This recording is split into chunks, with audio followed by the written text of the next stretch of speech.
Brain काम कैसे करता है? इतना सा ब्रेन इतना कमाल का है कि आज तक हम उसको समझ नहीं पाए हैं। 80 से 86 बिलियन सेल्स हैं, न्यूरॉन्स। हम लोग humans we are still not able to utilise our brain's full potential. Is it true? It is definitely true. How exactly our brain decides that this is dopamine for us, this is not good, this is dopamine overload? एक बीमारी होती है टाकुत्सुबो cardiomyopathy, जिसको बोलते हैं broken heart syndrome. इसमें क्या होता है, आपका कुछ भी आप स्ट्रेस में गए, हार्ट ब्रेक हुआ, आपका फिजिकली हार्ट खराब हो जाता है। मेल और फीमेल के ब्रेन में what is the major difference? चलो बिल्कुल ही एनाटॉमी की बात करें तो मेल का ब्रेन 10% बड़ा है फीमेल के ब्रेन से। क्यों? स्कल हमारा बड़ा है। What happens to a human brain when we sleep? हमारा ब्रेन रिवायर भी स्लीप पे हो रहा है। जो ठीक से सोता नहीं है ना, उसकी ग्रोथ भी कम होती है। How exactly our memory works? But आपका ब्रेन ना मल्टीटास्किंग नहीं करता है। यूजुअली ब्रेन मल्टीटास्किंग के लिए नहीं बना। तो क्रिस्टोफर नोलान बहुत होशियार आदमी, मतलब he is a very very sharp. There are people who are lucid dreamers. Christopher Nolan की जो भी मूवीज है ना, वो सारी की सारी रियलिटी पे ही बनी है। Interstellar, everything is true. सोने की कोशिश कर रहे हैं, हल्का सोचे और एकदम ऐसा झटका लगता है और हमें फील होता है हम गिर गए, लेकिन रियलिटी में नहीं होता। ये क्या है?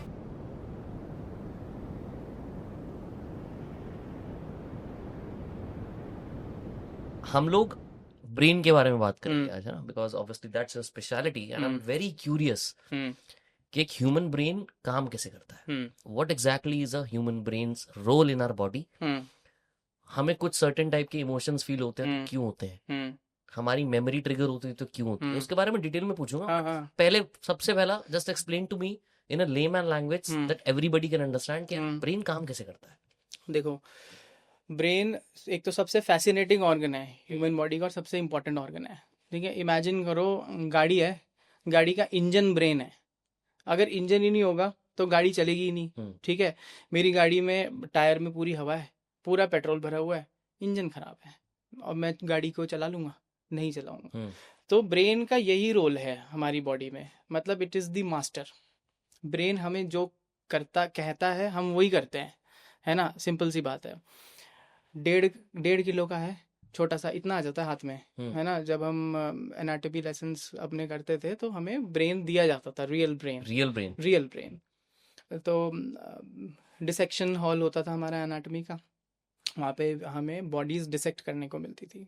यूजुअली क्या बॉडीज़ होती थी, जैसे लोग, एक तो कुछ लोग डोनेट करते हैं अपनी बॉडीज़ ना for research purposes, for science, या कभी कभी कुछ अनक्लेम्ड बॉडीज़ होती है ना, वो मेडिकल कॉलेजेस को मिलती हैं फॉर स्टडी पर्पसेस।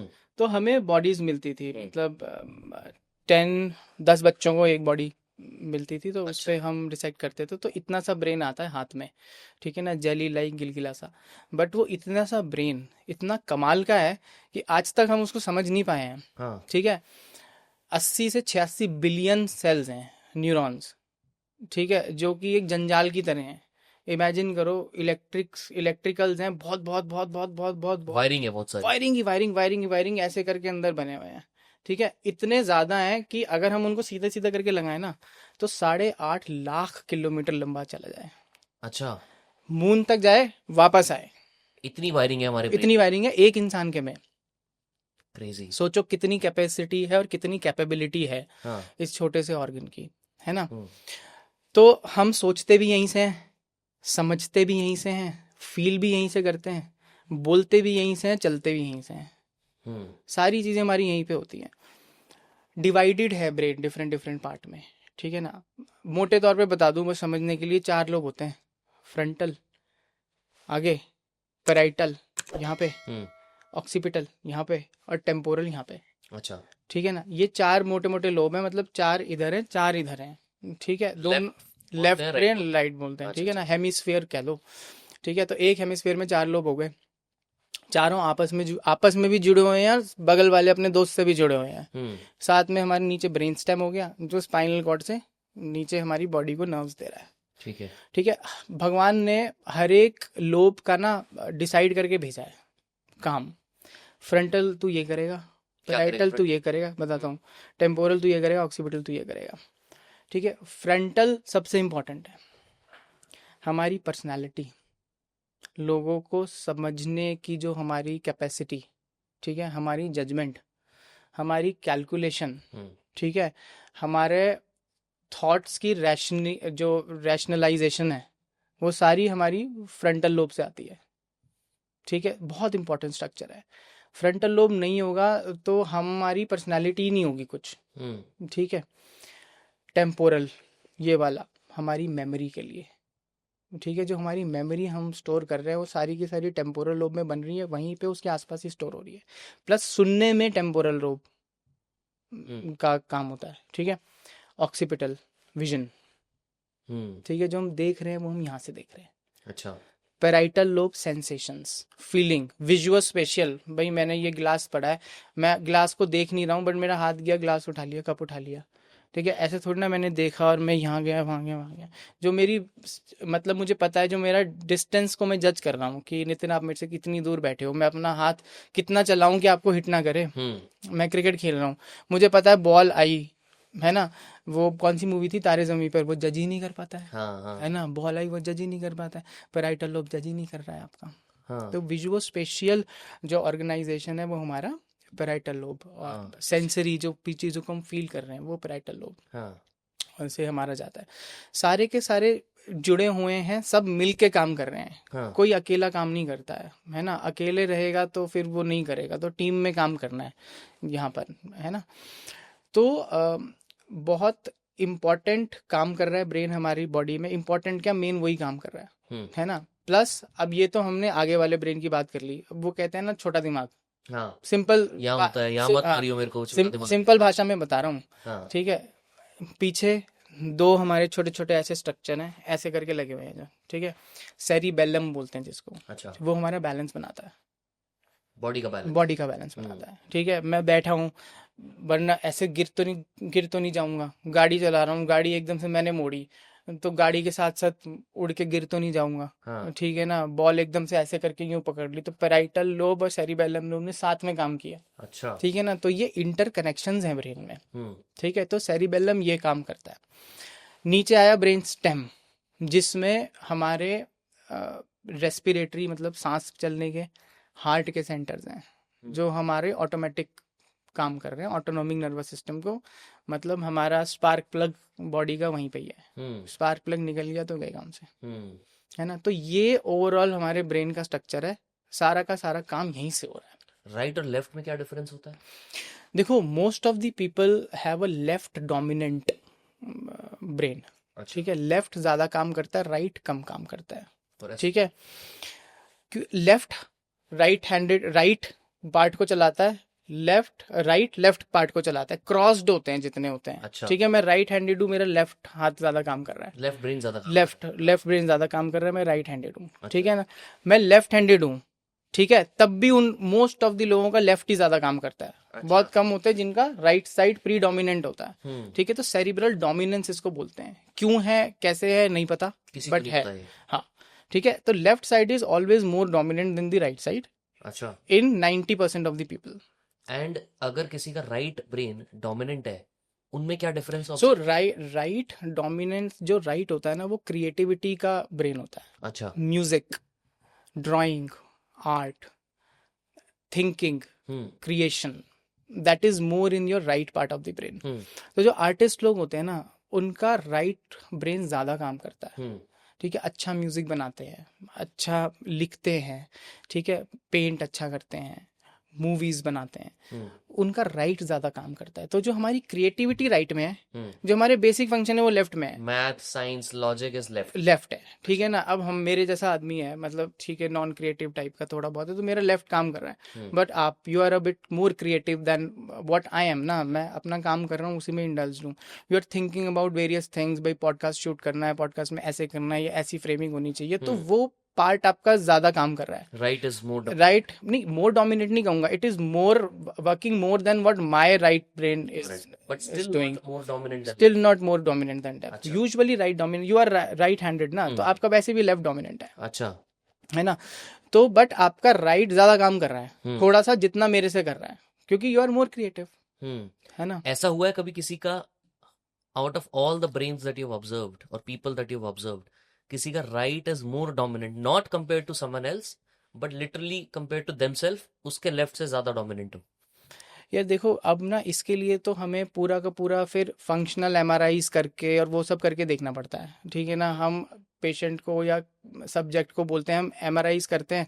एक फंक्शनल एमआरआई होता है जो कि आपके लाइट अप कर देता है ब्रेन के डिफरेंट हिस्सों हाँ को, हाँ ठीक है। हम पेशेंट को कुछ एक्टिविटी देते हो। एक्टिविटी देते हैं, हम देखते हैं कौन सा पार्ट लिट हो रहा है, हाँ तो it is for experimental purposes, है ना। तो मैंने पर्सनली ऐसा कुछ एक्सपेरिमेंट पर्पसेस नहीं देखे हैं, बट हाँ देयर आर पीपल हाँ जिनके राइट साइड ज्यादा काम कर रहा है, Are there any definitely. notable people like that जिनका कभी सुना हो? I don't know. अच्छा, okay, got it. And overall अगर हम देखें तो सबकॉन्शियस और कॉन्शियस ब्रेन में क्या डिफरेंस होता है? देखो, कॉन्शियस एग्जांपल देके बताता हाँ हाँ हूँ, बिल्कुल। ठीक है ना। अभी मैं बैठा हूँ यहाँ पे, बात कर रहा हूँ, मेरा कॉन्शियस ब्रेन काम कर रहा है। मैं सोच रहा हूँ मुझे क्या बोलना है, कैसे बोलना है, माइक से कितनी दूर हूँ, जो भी चीज़ बोल रहा हूँ ठीक से बोल भी पा रहा हूँ कि नहीं बोल पा रहा हूँ, वो मेरा कॉन्शियस ब्रेन काम कर रहा है। बैकग्राउंड में मेरा अनकॉन्शियस या सबकॉन्शियस ब्रेन कर रहा है काम। अब उसके दो पार्ट हैं, एक तो जो मेरी दिल धड़क रहा है वो मेरा सबकॉन्शियस ब्रेन धड़का रहा है, हाँ ठीक है। जो मैं बैकग्राउंड पे चल रहा है हाँ, प्रोसेस। हाँ जो मैं सांस ले रहा हूँ वो मेरा सबकॉन्शियस ब्रेन करा रहा है, ठीक है। मैं सांस लेना मुझे याद थोड़ी करना है कि मुझे सांस लेना है, छोड़ना है, वो मेरा सबकॉन्शियस ब्रेन वो काम करता है। दूसरा बहुत इंपॉर्टेंट, हम अपने रोजमर्रे का एग्जांपल लेते हैं। हमने साइकिल चलानी सीखी थी, ठीक है। शुरू शुरू में हमारा कॉन्शियस ब्रेन काम करता था, पैडल ऐसे मारना है, आगे का यूं जाना चाहिए, हैंडल ऐसे करना है। प्रैक्टिस करी प्रैक्टिस करी प्रैक्टिस करी, वो न्यूरल लूप बन गया एक, ठीक है। और धीरे धीरे करके मेरे सबकॉन्शियस ब्रेन में चला गया। अच्छा, अब मुझे साइकिल पे बिठा दो, मुझे सोचना थोड़ी है, वो अपने आप चलती जा रही है। मतलब ऐसा भी तो होता है ना, मैं साइकिल चला रहा हूँ, बहुत कॉम्प्लेक्स टास्क है साइकिल चलाना, ठीक है। हमें आसान लगता है, मैं हैंडल पकड़े हुए हैं, पैडल ऐसे हो रहा है, स्वे करना है, कब ब्रेक करना है कब नहीं ब्रेक करना, मैं सोच नहीं रहा हूँ उस बारे में। मैं तो गाने गाते हुए आराम से चला रहा हूँ, मेरे सबकॉन्शियस में मेरी साइकिल चलाया जा रहा है और मैं उस पर कुछ कुछ कुछ कुछ सोच भी रहा हूँ। हाँ यार घर जाके ये करना है, आज यार बहुत लंबी साइकिलिंग कर ली, आज तो छोले भटूरे खाऊंगा हाँ घर हाँ जाके, हाँ, है ना। हाँ। तो वो सिविल लाइंस के। एग्जैक्टली सिविल लाइन्स के विराट कोहली वाले, Correct. हाँ है ना। तो ये मेरा सबकॉन्शियस ब्रेन मेरे को ये काम कर रहा है। गाड़ी चला के यहाँ तक आया हूँ, ठीक है। अभी तो गूगल मैप से आया हूँ क्योंकि पहली बार आ रहा हूँ, अब रास्ता याद हो गया, ठीक है। अब मेरे ब्रेन में वो सर्किट बन गया, ठीक है। नेक्स्ट टाइम आऊँगा, आराम से सोचता हुआ गुनगुनाता हुआ आऊँगा और आराम से सीधा गाड़ी यहाँ के लगेगी। बहुत बार ऐसा नहीं होता कि अच्छा पहुँच भी गए यार, पता ही नहीं चला। और बहुत बार ऐसा भी होता है कि जब हम गाड़ी चला रहे होते हैं, मान लो लॉन्ग डिस्टेंस गाड़ी चला रहे हैं, 1 घंटे की गाड़ी चला रहे हैं, ठीक है, बीच में कुछ ऐसा फेज आता है जब हम खो जाते हैं, हमें पता ही नहीं चलता और हम एकदम से वापस आते हैं। हाँ, हमें ऐसा लगता है हम कहाँ चले गए थे। वो इसीलिए ना हमारा सबकॉन्शियस ब्रेन इतना ज्यादा उस वक्त काम कर रहा है कि हमारी कॉन्शियसनेस कहीं डिविडेंडल कर गई है। हाँ अब कुछ और ही सोच रहे हैं और ये भूल ही गए कहाँ जा रहे थे। अरे क्योंकि सबकॉन्शियस ब्रेन इतना तगड़ा हो चुका है कि उसको पता है मुझे गाड़ी कैसे चलानी है। सीधी रोड है, जीटी करनाल रोड पे जा रहे हो, हाँ ठीक है, दिल्ली से करनाल जा रहे हो, 50 बार गए हो, सोचना थोड़ी है। गाड़ी ऑन हुई, it's like auto pilot mode पे चलती जा रही है। क्लच ब्रेक भी नहीं करना है आजकल, तो ऑटोमेटिक गाड़ी है, बस थोड़ा थोड़ा छोड़ना है ना। ऑनडाइन कर्स का नाम सुना है? तो एक ना यूरोपियन फेबल है, ठीक है। उसमें क्या है, ऑनडाइन करके एक वाटर निम्फ था या थी, उसको एक ह्यूमन मॉर्टल से प्यार हो गया, अच्छा इंसान से प्यार हो गया। अब इंसान ने उससे शादी कर ली। अब ऑनलाइन ने उसको बोला कि तुम किसी और से शादी नहीं करोगे, जब तक तुम जिंदा हो तुम मेरे हो। बट वो तो इंसान है, ठीक है। उसको किसी और से प्यार हो गया, हाँ ठीक है। थोड़े टाइम में उसको किसी और से प्यार हो गया, उसने ऑनलाइन को धोखा दे दिया।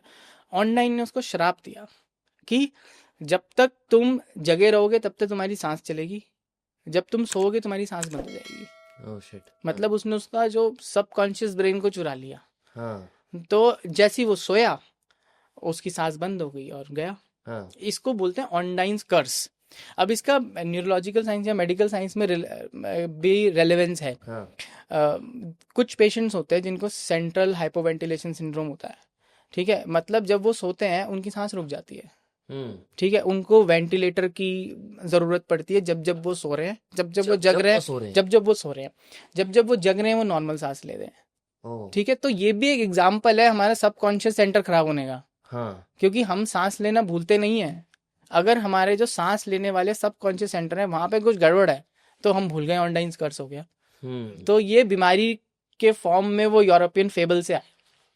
बट हमारे ब्रेन में क्या, हम जब आप लोग एनाटॉमी करते हो, आपको पता चलता है ये सबकॉन्शियस ब्रेन है, ये कॉन्शियस ब्रेन है? नहीं यू कांट डिफरेंशिएट? नहीं, वी कांट डिफरेंशिएट, क्योंकि एनाटॉमी नहीं है, ये फिजियोलॉजी है। अच्छा। एनाटॉमी देख के तो यार सब वो सफेद ही है, हाँ। और सब कुछ इतना छोटा है कि आपको पता नहीं चलता है कि ये अच्छा ये करते इतनी इतना इतना छोटा छोटा पता नहीं क्या क्या कमाल कर रहा है ना। वो तो आपके जो सिस्टम एक्टिवेट हो रहा है, मेरे को लिखने को कहा, मेरा फंक्शनल एमआरआई हो रहा है, तो देख रहे हैं कि कौन सा ब्रेन का पार्ट लिट कर रहा है, उससे आप डिसाइफर करते हो कि कौन सा पार्ट ऑफ द ब्रेन उस वक्त काम कर रहा है, एक्टिव कौन सा? उससे पता चलता है कि ये चीजें। यहाँ पहले एक्सपेरिमेंट होते थे ना, चूहा लिया, चूहे का एक सेक्शन कर दिया, अब देखते हैं इसकी सांस चलती है, नीचे कर दिया, अच्छा अब सांस इसकी नहीं रुकी, तो मतलब ये पार्ट सांस लेने के लिए इंपॉर्टेंट था, जब हमने इसको काटा तो उसकी सांस रुक गई, तब पता चला अच्छा ठीक है। इसीलिए तो गिनी पिग और माउस के जो ब्रेन्स होते हैं ना, बहुत ह्यूमन ब्रेन से सिमिलर होते हैं, इसलिए सारा का सारे जो भी एक्सपेरिमेंट है उन बेचारों पे किए गए हैं, बंदरों बेचारों पे किए गए हैं, और हमारे ऊपर फिर वो सारी चीजें लागू करके देखा जाता है ना। इंसान पे थोड़ी कर सकता कोई एक्सपेरिमेंट, इट्स नॉट एथिकल,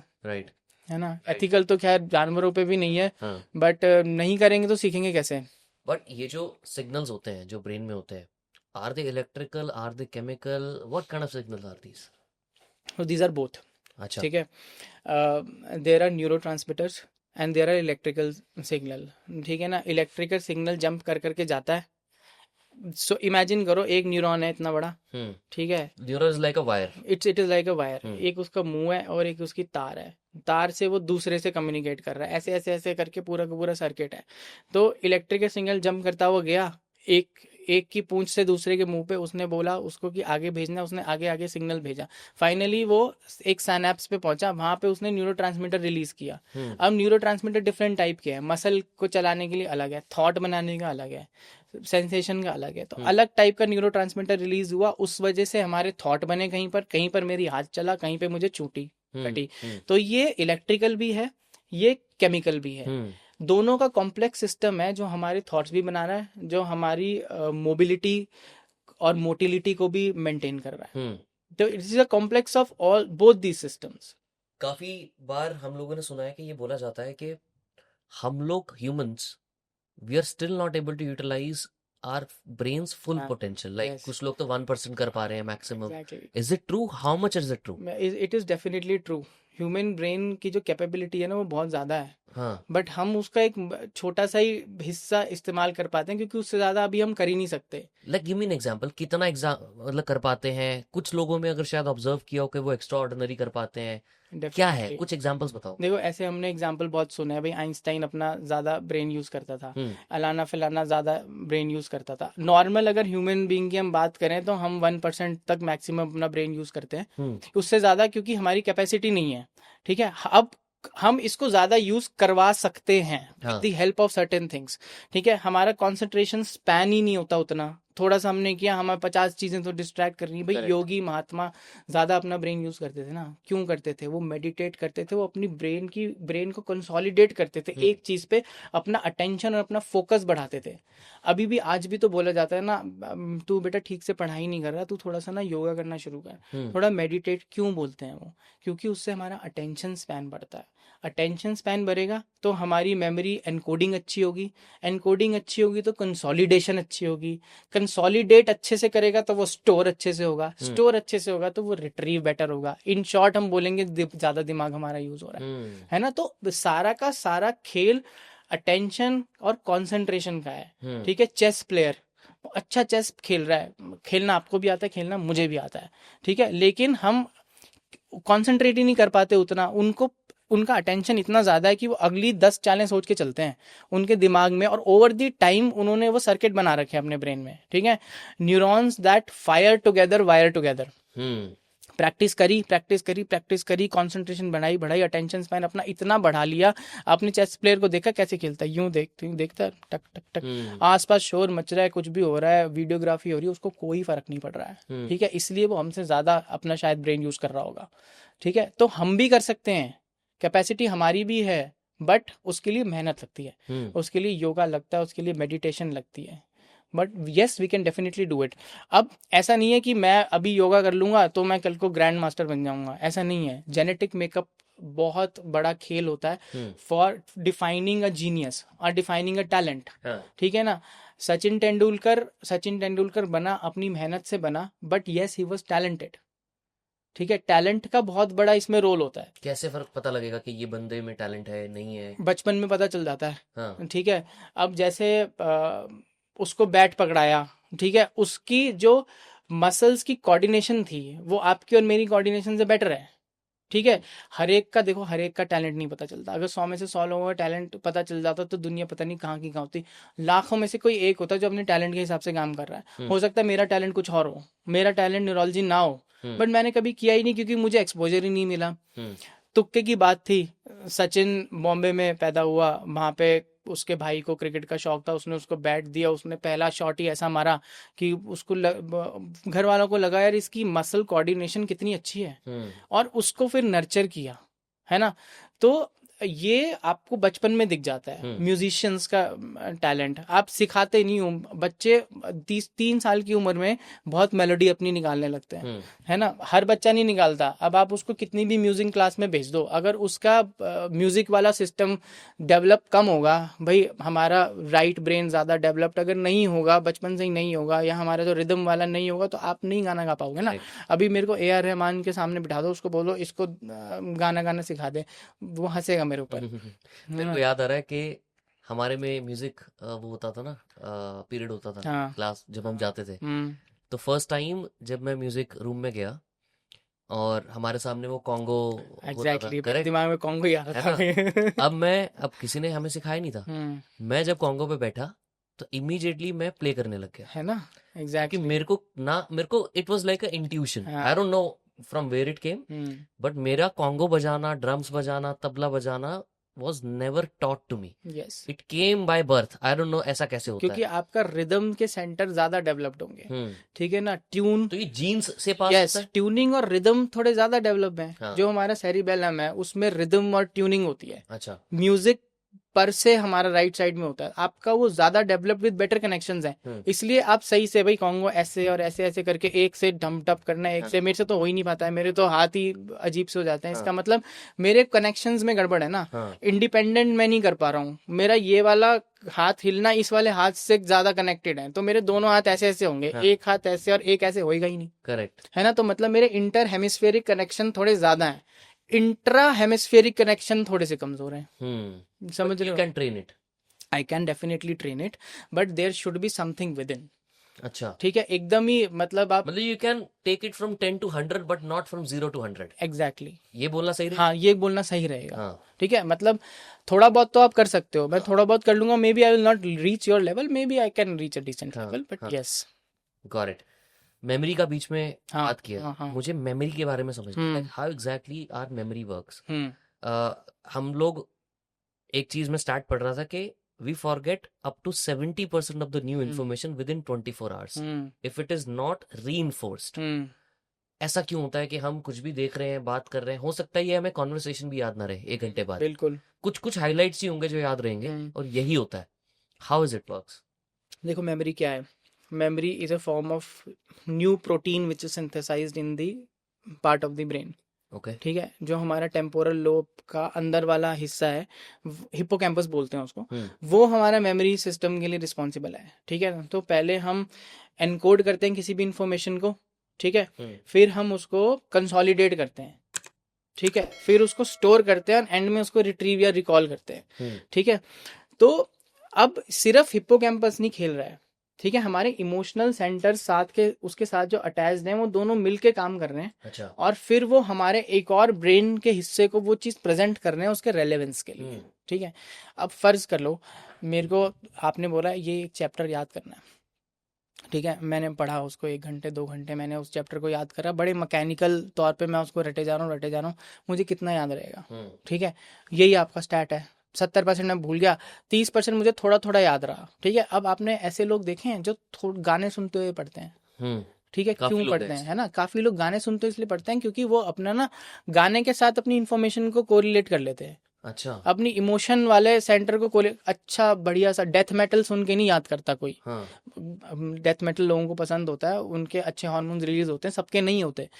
आपने अच्छी सी कोई मेलोडी सुनी, आपके इमोशन वाला हिस्सा एक्टिवेट हुआ, साथ में आप कुछ पढ़ रहे हो, थोड़ा थोड़ा याद कर रहे हो, दोनों के कोरिलेशन के साथ आपकी strong strong strong memory consolidate हो जाती है ना। मैथ्स पढ़ते थे ना हम, मैथ गाने चलाते हुए मैथ्स पढ़ते थे, है ना, म्यूजिक चला लिया, उसके बाद कैलकुलेशन कर रहे हैं, अपने कैलकुलेशन वाले पार्ट को म्यूजिक वाले पार्ट से अटैच कर लिया, तो और स्ट्रांग मेमोरी हमारी फॉर्म हुई in the form of emotional connect with the memory.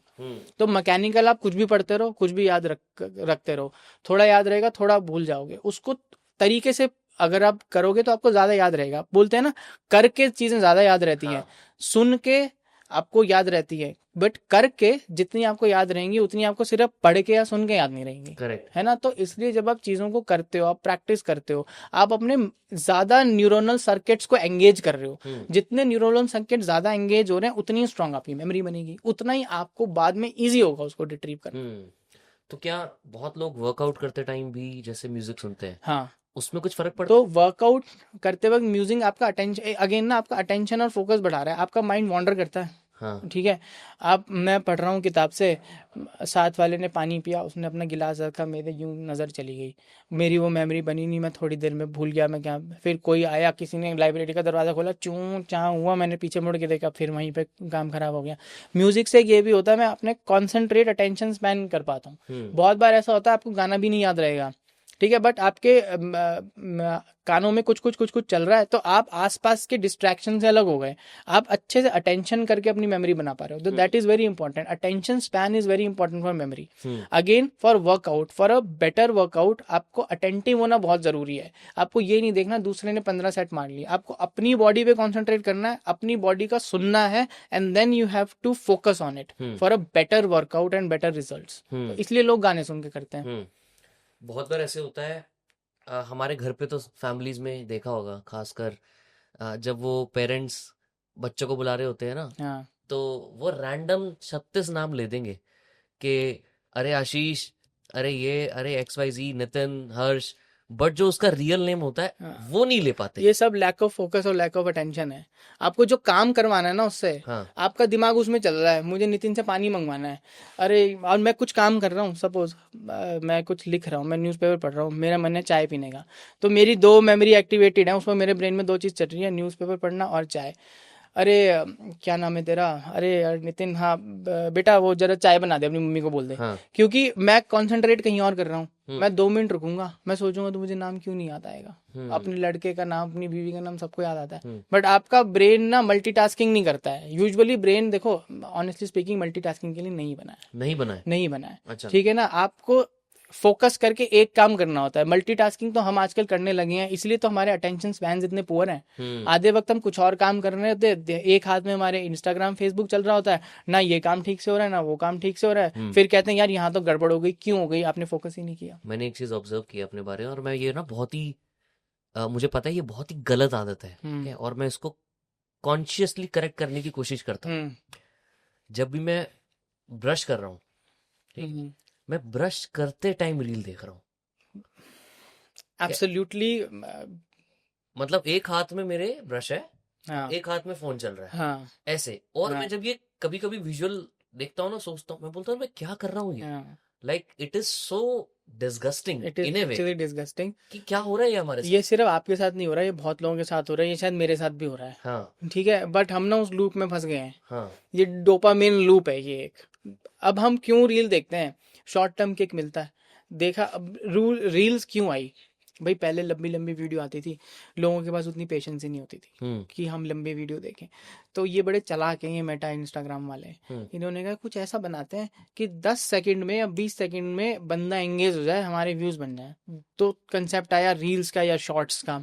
आपने एक रील देखी, ऊपर किया, दूसरी रील देखी, आप अपने डोपामिन सर्किट को एंगेज कर रहे हो, रिवॉर्ड सर्किट आपका हो रहा है, आपको मजा आ गया, दूसरे में आपको और मजा आया, तीसरे आपको और मजा आया, तो आपका रिवॉर्ड सिस्टम एक्टिवेट हो गया। अब आपका मन कर रहा है मैं अपने ब्रेन को और वो रिवॉर्ड दूं और वो रिवॉर्ड दूं, तो आप बार बार उस एडिक्शन में फंस गए। वही एडिक्शन है कि आप ब्रश करते वक्त भी रील देख रहे हो, आप डिफेकेट करते वक्त भी रील देख रहे हो, आप, कुछ लोग तो नहाते वक्त भी रील देख रहे हैं, है ना। तो ये आपका रिवॉर्ड सिस्टम है जो गलत तरीके से हमने एक्टिवेट कर दिया है, जिस लूप से बाहर निकलना बहुत ज़रूरी है अगर जीवन में कुछ करना है तो। मैं तो मतलब मैं कोई महात्मा नहीं हूँ, मैं भी रील्स देखता हूँ और ठीक नहीं है ये सारी चीजें देखना, क्योंकि हमारी क्रिएटिविटी खत्म कर रहा है ये, ठीक है ना। हम क्या देख रहे हैं कि वो उल्टी सीधे कुछ ही पीछे आ रहा है, हम उसको देख रहे हैं, वो 10 रुपए का पैकेट कितने का है जी, और हमें उसमें मजा आ रहा है। क्यों आ रहा है मजा, है ना। और वो हमें शॉर्ट टर्म सक्सेस दिखा रहा है। एक मैंने देखा कि तुम अपना पढ़ते रहो, ये 10 रुपए का पैकेट में दुबई में घर ले, अभी मिला उसको है 10 ना, करोड़ का है ना। तो यार वो हमें शॉर्ट टर्म सक्सेस दिखा रहा है। वो ये एक डायलॉग बोल के वो कितना अपना बना लेगा, ठीक है, एक घर उसको किसी ने दे दिया, ठीक है, all success to everyone and him, but वो ठीक नहीं है ना। आपको अपने पोटेंशियल को पहचान के उसमें करना है। ये छोटे छोटे सक्सेसफुल रील देखना, छोटे छोटे अपने ब्रेन को बुद्धू बनाना तो ठीक नहीं है ना। But tell me more about memory. मुझे मेमोरी के बारे में और डिटेल में समझना है कि एक इंसान की मेमोरी कैसे स्टोर होती है, काम कैसे करती है। मतलब मैं कुछ रिट्रीव करना चाहता हूँ, बहुत बार मुझे याद नहीं आता। क्यों नहीं आता? Like how the brain decide कि ये चीज रेलेवेंट है, इसको रखना है, इसको हटाना है। देखो मेमोरी के कई पार्ट होते हैं, हाँ। ठीक है ना, सिर्फ एक पार्ट नहीं है। एक होता है वर्किंग मेमोरी। वर्किंग मेमोरी क्या है? सिंपल, उस वक्त आपने मुझे फ़ोन नंबर बताया कि हर्ष ये नंबर लिख ले 9811264328, तो मेरी वर्किंग मेमोरी या एपिसोडिक मेमोरी कुछ सेकंड की है, मैंने उस वक्त याद के लिख किया, मैं थोड़ी देर के लिए भूल गया, ठीक है। तो मेरे ब्रेन का जो फ्रंटल रीजन है, आगे वाला हिस्सा, वो वर्किंग मेमोरी के लिए रिस्पॉन्सिबल है। अच्छा। मेरा ये काम कर रहा है तो मेरी वर्किंग मेमोरी सही है, ठीक है। दूसरा होता है रिसेंट मेमोरी। रिसेंट मेमोरी जैसे कुछ दिनों की मेमोरी या कुछ हफ्तों की मेमोरी, वो मेरे हिप्पोकैम्पस में, जो हमारा ये टेम्पोरल लोब है, इसके अंदर वाला हिस्सा, और उसमें स्टोर्ड है, ठीक है। मैंने आज पढ़ाई करी, मैंने उसको अच्छे से रटा, कुछ म्यूजिक के साथ जैसे भी करके, जो भी हर एक के अलग फंडे होते हैं, उसको रट के मैंने अपनी रिसेंट मेमोरी में स्टोर कर लिया इन फॉर्म ऑफ प्रोटीन, ठीक है। अब वो परमानेंट मेमोरी नहीं बनी, वो वहीं पे स्टोर्ड है। उसको परमानेंट बनाने के लिए मुझे उसको बार बार रीइंफोर्स करना पड़ेगा। अब वो परमानेंट कैसे बनेगी? एक ही हिस्से में रह के नहीं बनेगी। अब रोल आता है रिमोट मेमोरी का। अच्छा। जो मुझे पुरानी याद है, मुझे क्यों याद है कि मैं नितिन से कब मिला था, क्योंकि नितिन के साथ कुछ ऐसा पिक्यूलियर था जो मेरे ब्रेन में एच कर गया, ठीक है। मैं XYZ से तब मिला था, हो सकता है उस वक्त कुछ ऐसा हुआ हो जो उसके साथ कोरिलेट करके मेरी मेमोरी में एच हो गया, ठीक है। मेरी रिमोट मेमोरी के एरिया बहुत ज़्यादा है। वो ऑडिटरी भी है, सुनने वाला भी एरिया है, वो विजन वाला भी एरिया है। बहुत सारी मेमोरी आप विजन के थ्रू रिट्रीव करते हो, बहुत सारी आप सुनने के थ्रू एक्टिवेट करते हो, आप बहुत सारी फीलिंग के थ्रू एक्टिवेट करते हो अपनी मेमोरी। तो जो रिमोट मेमोरी है वो ब्रेन में फैली हुई है, it's not just one area, ठीक है। जैसे रिसेंट मेमोरी का एक एरिया है, वो वहीं रहेगी, हमें उसको बार बार किसी चीज के साथ कोरिलेट करके रिमोट एरिया में बनाना पड़ेगा, अच्छा, ठीक है। अब रिमोट जो मेमोरी है वो हमेशा रहेगी, क्योंकि उसके बहुत ज्यादा एसोसिएशंस हैं। एसोसिएशन एरियाज होते हैं हमारे ब्रेन में ना, जो एक हिस्से को दूसरे हिस्से से एसोसिएट करते हैं। विजन को स्मेल से, स्मेल को मेमोरी से। नोटिस नहीं है कुछ आजकल अक्टूबर डेविल की खुशबू आती है, बाहर निकलते हैं अक्टूबर डेविल की खुशबू आती है, हमारा टेम्पोरल लोब एक्टिवेट होता है, वहां पे एसोसिएशन एरिया एक्टिवेट होता है, और वो एसोसिएशन एरिया के साथ जो करनाल की मेमोरी जुड़ी हुई थी वहां पे वो आ जाती है एकदम से। तो ये एसोसिएशन एरियाज का बहुत बड़ा रोल होता है हमारी मेमोरी याद रखने में और उसको रिट्रीव करने में, ठीक है ना। सेम कोई गाना, मैं मसूरी गया, मैंने वहां पर मैगी खाते हुए एक बहुत सुंदर सा गाना सुना, ठीक है। बहुत अच्छी सी मेमोरी बनी जो मेरे ऑडिटरी एसोसिएशन एरिया में जाके स्टोर हो गई, ठीक है। मैंने वही गाना यहाँ आके सुना, मुझे वही चीज याद आई, ठीक है। शायद मैं उसमें वो गाना नहीं सुनता तो मुझे वो मेमोरी याद नहीं आती। हाँ, हो सकता है उस वक्त की वो मैगी की कुछ खुशबू आ रही होगी, वो मैं खुशबू सुनूं तो मैं मसूरी पहुंचाऊं। तो एसोसिएशन एरियाज का जो रोल है वो हमारी मेमोरी को कंसोलिडेट करने में बहुत हेल्पफुल होता है। तो इसीलिए कहते हैं किसी चीज के साथ जो मेमोरी लगी हुई है ना, वो आपको बहुत लंबे टाइम तक, शायद हमेशा भी याद रहे। इसीलिए जैसे डिमेंशिया के पेशेंट होते हैं, अल्जाइमर्स डिमेंशिया होता है, उनकी रिसेंट मेमोरी में प्रॉब्लम होती है। अच्छा, ठीक है। रिमोट मेमोरी उनकी एकदम, उनको सारी बातें पुरानी याद रहेंगी, क्योंकि वो मेमोरी धीरे धीरे करके फैल के ना ब्रेन के बहुत हिस्सों में जाके चिपक गई है, ठीक है। रिसेंट तो एक ही जगह पे है, वहीं पे बीमारी है, तो ऑब्वियसली जहाँ पे बीमारी है वहां पे आप तो नहीं याद कर सकते ना, बाकी के हिस्से आप रिट्रीव करते रहोगे ओवर ईयर्स जो आपने बनाया है। इसलिए कहते हैं ना, उनको बच्चे याद रहते हैं, यस, इसलिए कहते हैं आज क्या किया, अभी क्या सुना, हाँ, तो याद। इसीलिए आप कहते हैं ना, प्रैक्टिस करते रहो, अपनी मेमोरी को फैलाओ, बाकी के एरियाज में फैला दो उसको, इतनी बार प्रैक्टिस करो, इतनी बार प्रैक्टिस करो, मसल मेमोरी में आ जाए चीज। तो बट ब्रेन ये कैसे डिसाइड करता है कि ये चीज हमें रिसेंट में डालनी चाहिए, ये नहीं डालनी चाहिए, इसको हटा दो? नहीं, ये तो टाइम पीरियड के हिसाब से है, वो रेलेवेंस डिसाइड कर लेगा ना चीज़ों का। हाँ, भाई मेरे को पता है कौन सी चीज़ मेरे लिए रिलेवेंट है, मेरे ब्रेन को कौन सी इररिलेवेंट है। कैसे पता है ठीक उसको? है, वो कंटेक्स्ट के हिसाब से। अच्छा। अब मैं गया, मैंने एक पेशेंट देखा आज, उसकी रिपोर्ट्स मेरे लिए रेलेवेंट है, हम्म। तो मुझे वो मेरे ब्रेन ने कहा हाँ ये रेलेवेंट है, और तो वो उसके लिए एक सेपरेट चीज बना लेगा। मुझे पता है मेरे पेशेंट का हीमोग्लोबिन आज 13.5 था, मुझे कल देखना है, तो मैंने उसको अपने ब्रेन में कंसोलिडेट कर लिया। ठीक है, कोई और है, मैं गाड़ी चला के आया, साइड में किसी ने मेरे को ऐसे करके, स्कॉर्पियो वाला ऐसे करके चला गया, वो मेरे लिए रेलेवेंट नहीं है। थोड़ी देर के लिए वो मुझे याद रहा, उसके बाद मेरे ब्रेन ने डिसाइड किया इसको परे करो अपने आप। ठीक है ना, क्योंकि मुझे अंदर से पता है कि वो मेरे लिए रेलेवेंट नहीं है, मैं चाहता हूं कि वो मेमोरी चली जाए। ठीक है, तो आपके ऊपर भी बहुत सारी चीजें डिपेंड करता है कि आप कौन सी चीज याद रखना चाह रहे हो, अपने ब्रेन को कितना बता रहे हो कि इसको याद रखना है, इसको भूल जाना है। You can actually communicate with your brain ना। एंड कभी कभी ऐसी चीजें होती हैं कि हमें पुराने बचपन की चीजें याद नहीं आती, हम याद करना चाहते हैं for some reasons. How do we unlock that part कि मुझे ये वो चीज याद है? लाइक ऐसा कुछ होता है कि हम रिट्रीव कर सकते हैं बेटर मेमोरीज? यार, अब कहते हैं कुछ लोग कि हिप्नोसिस से हाँ। आप याद कर सकते हो, हाँ। कहीं कुछ सेंस तक वो ट्रू भी है। अच्छा। आप हिप्नोसिस में जाओ, आप सब्जेक्ट को पीछे भेज के कुछ मेमोरीज रिट्रीव कर सकते हो, बट फ्रैंकली स्पीकिंग मैंने अपनी क्लिनिकल प्रैक्टिस में बहुत ज़्यादा ऐसा नहीं देखा है, क्योंकि हमारे साथ इतना रेलेवेंट भी नहीं है। बट यस, ऐसा नहीं मैं कह रहा हूँ कि ये ट्रू नहीं है, डेफिनेटली ये ट्रू है। आप रिट्रीव करा सकते हो अपने ब्रेन से, क्योंकि कुछ चीज, बहुत सारी चीजें हम बार बार रियलाइज नहीं करते ना। मैं किसी से मिला था, बहुत टाइम पहले मिला था, ठीक है, अब वो छोटा सा कुछ मेमोरी आसपास के विजुअल स्पेशल सिनेरियो में वो स्टोर्ड होगा, बट मेरे लिए वो रेलेवेंट नहीं था, मुझे कभी याद नहीं आया। हिप्नोसिस में मेरे को भेजा, मुझे उसी सिचुएशन में वापस भेजा गया, तो हो सकता है मुझे याद आ जाए। Not 100% true, sometimes it may happen, sometimes it might not happen. ऐसा बोलते हैं ना कि यार इस बंदे की याददाश्त चलेगी, मूवीज में हमने काफी देखा है ना। तो गजनी में हाँ, how how true is that? Like do people lose their memory at all and can it be people, retrieved? नहीं, people do lose their memory. हाँ। ठीक है, जैसे मैं बता रहा था अभी, दो सिनेरियो में आप अपनी मेमोरी लूज कर सकते हो, दो या तीन में। एक तो है कि आपको कोई न्यूरो डीजेनरेटिव डिसऑर्डर हो गया, अच्छा। जिससे आपका ब्रेन का मेमोरी वाला हिस्सा जल्दी बूढ़ा होने लग गया। रिसेंट या? रिसेंट वाला, अच्छा। यूजुअली रिसेंट वाले जो मेमोरी वाले होते हैं ना, वो ज़्यादा ससेप्टेबल होते हैं, क्योंकि वो ज़्यादा डायनामिक होते हैं। अच्छा। जल्दी जल्दी प्रोटीन बन रहा है, मेमोरी स्टोर हो रही है। ठीक है, तो आपके वो वाले हिस्से जल्दी खराब होने लगते हैं, तो आप भूलने लगते हो। कुछ बीमारियां होती हैं जो मेमोरी वाले हिस्से को ही अफेक्ट करती हैं। ठीक है, जैसे some kind of viral illnesses of the brain होती हैं, जो कि आपके पर्सनालिटी वाले एरिया और आपके मेमोरी वाले एरिया को करती हैं। ठीक है, तो पेशेंट प्रेजेंट करता है हमारे पास, एक्यूट ऑनसेट बिहेवियर डिस्टर्बेंस हुआ है इसको, लोग कहते हैं अरे साइकेट्रिक है ये तो, इसको तो ये ऊपरी हवा लग गई, ऐसे हो गया, but actually it is a disease of the brain. ठीक है, जो वायरस घुसा, वायरस ने हमारे पर्सनालिटी वाले एरिया पे अटैक करके गड़बड़ करी, साथ में पीछे ही उसके मेमोरी वाली एरिया है, तो जो पेशेंट है वो अपनी मेमोरी भूल गया, उसकी पर्सनैलिटी ही अलग हो गई। अच्छा। हमने उसको डायग्नोज किया विद वेरियस मेथड्स, हमने उसको एंटीवायरल से ट्रीट किया, वो ठीक हो गया। हाँ। है ना, तो इस तरीके से आप अपनी याददाश्त यू हैव खो सम सकते हो। Examples of these cases? Many examples. कुछ बताओ, जैसे weird examples of how people lose so memory. एक पेशेंट बहुत पहले हमारे पास आई थी, न्यू ऑनसेट साइकेट्रिक डिस्टर्बेंसेस थे उसको। अच्छा, ठीक वो है, क्या होता है? She was a young female थी, हाँ। पर्सनालिटी चेंज हो गई थी, हेलुसिनेट करने लगी, उल्टी सीधी बातें बोलने लगी। उसके फादर लेके आए कि पता नहीं ये क्या बोल रही है, 2-3 महीने हो गए, ऐसी कभी भी नहीं थी ये। कई साइकेट्रिस्ट को दिखाया, साइकोलॉजिस्ट को दिखाया, बहुत ट्रीटमेंट चला, नहीं हुआ कुछ भी।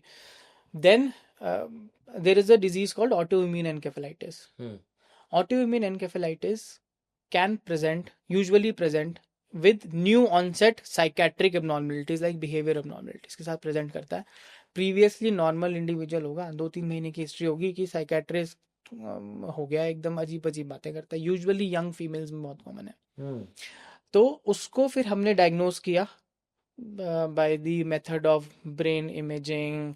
हम लंबर पंचर करके ना, ब्रेन का एक सेरिब्रोस्पाइनल फ्लूइड होता है, उसको निकालते हैं, study it under the microscope, there are certain diagnostic criteria for this, इतने सेल होते हैं, एक्सक्यूज मी, इतना प्रोटीन होता है उसमें, इतना शुगर होता है, then we diagnose it and we give treatment for that in the form of immunotherapy, steroidal therapy, and patients recover dramatically.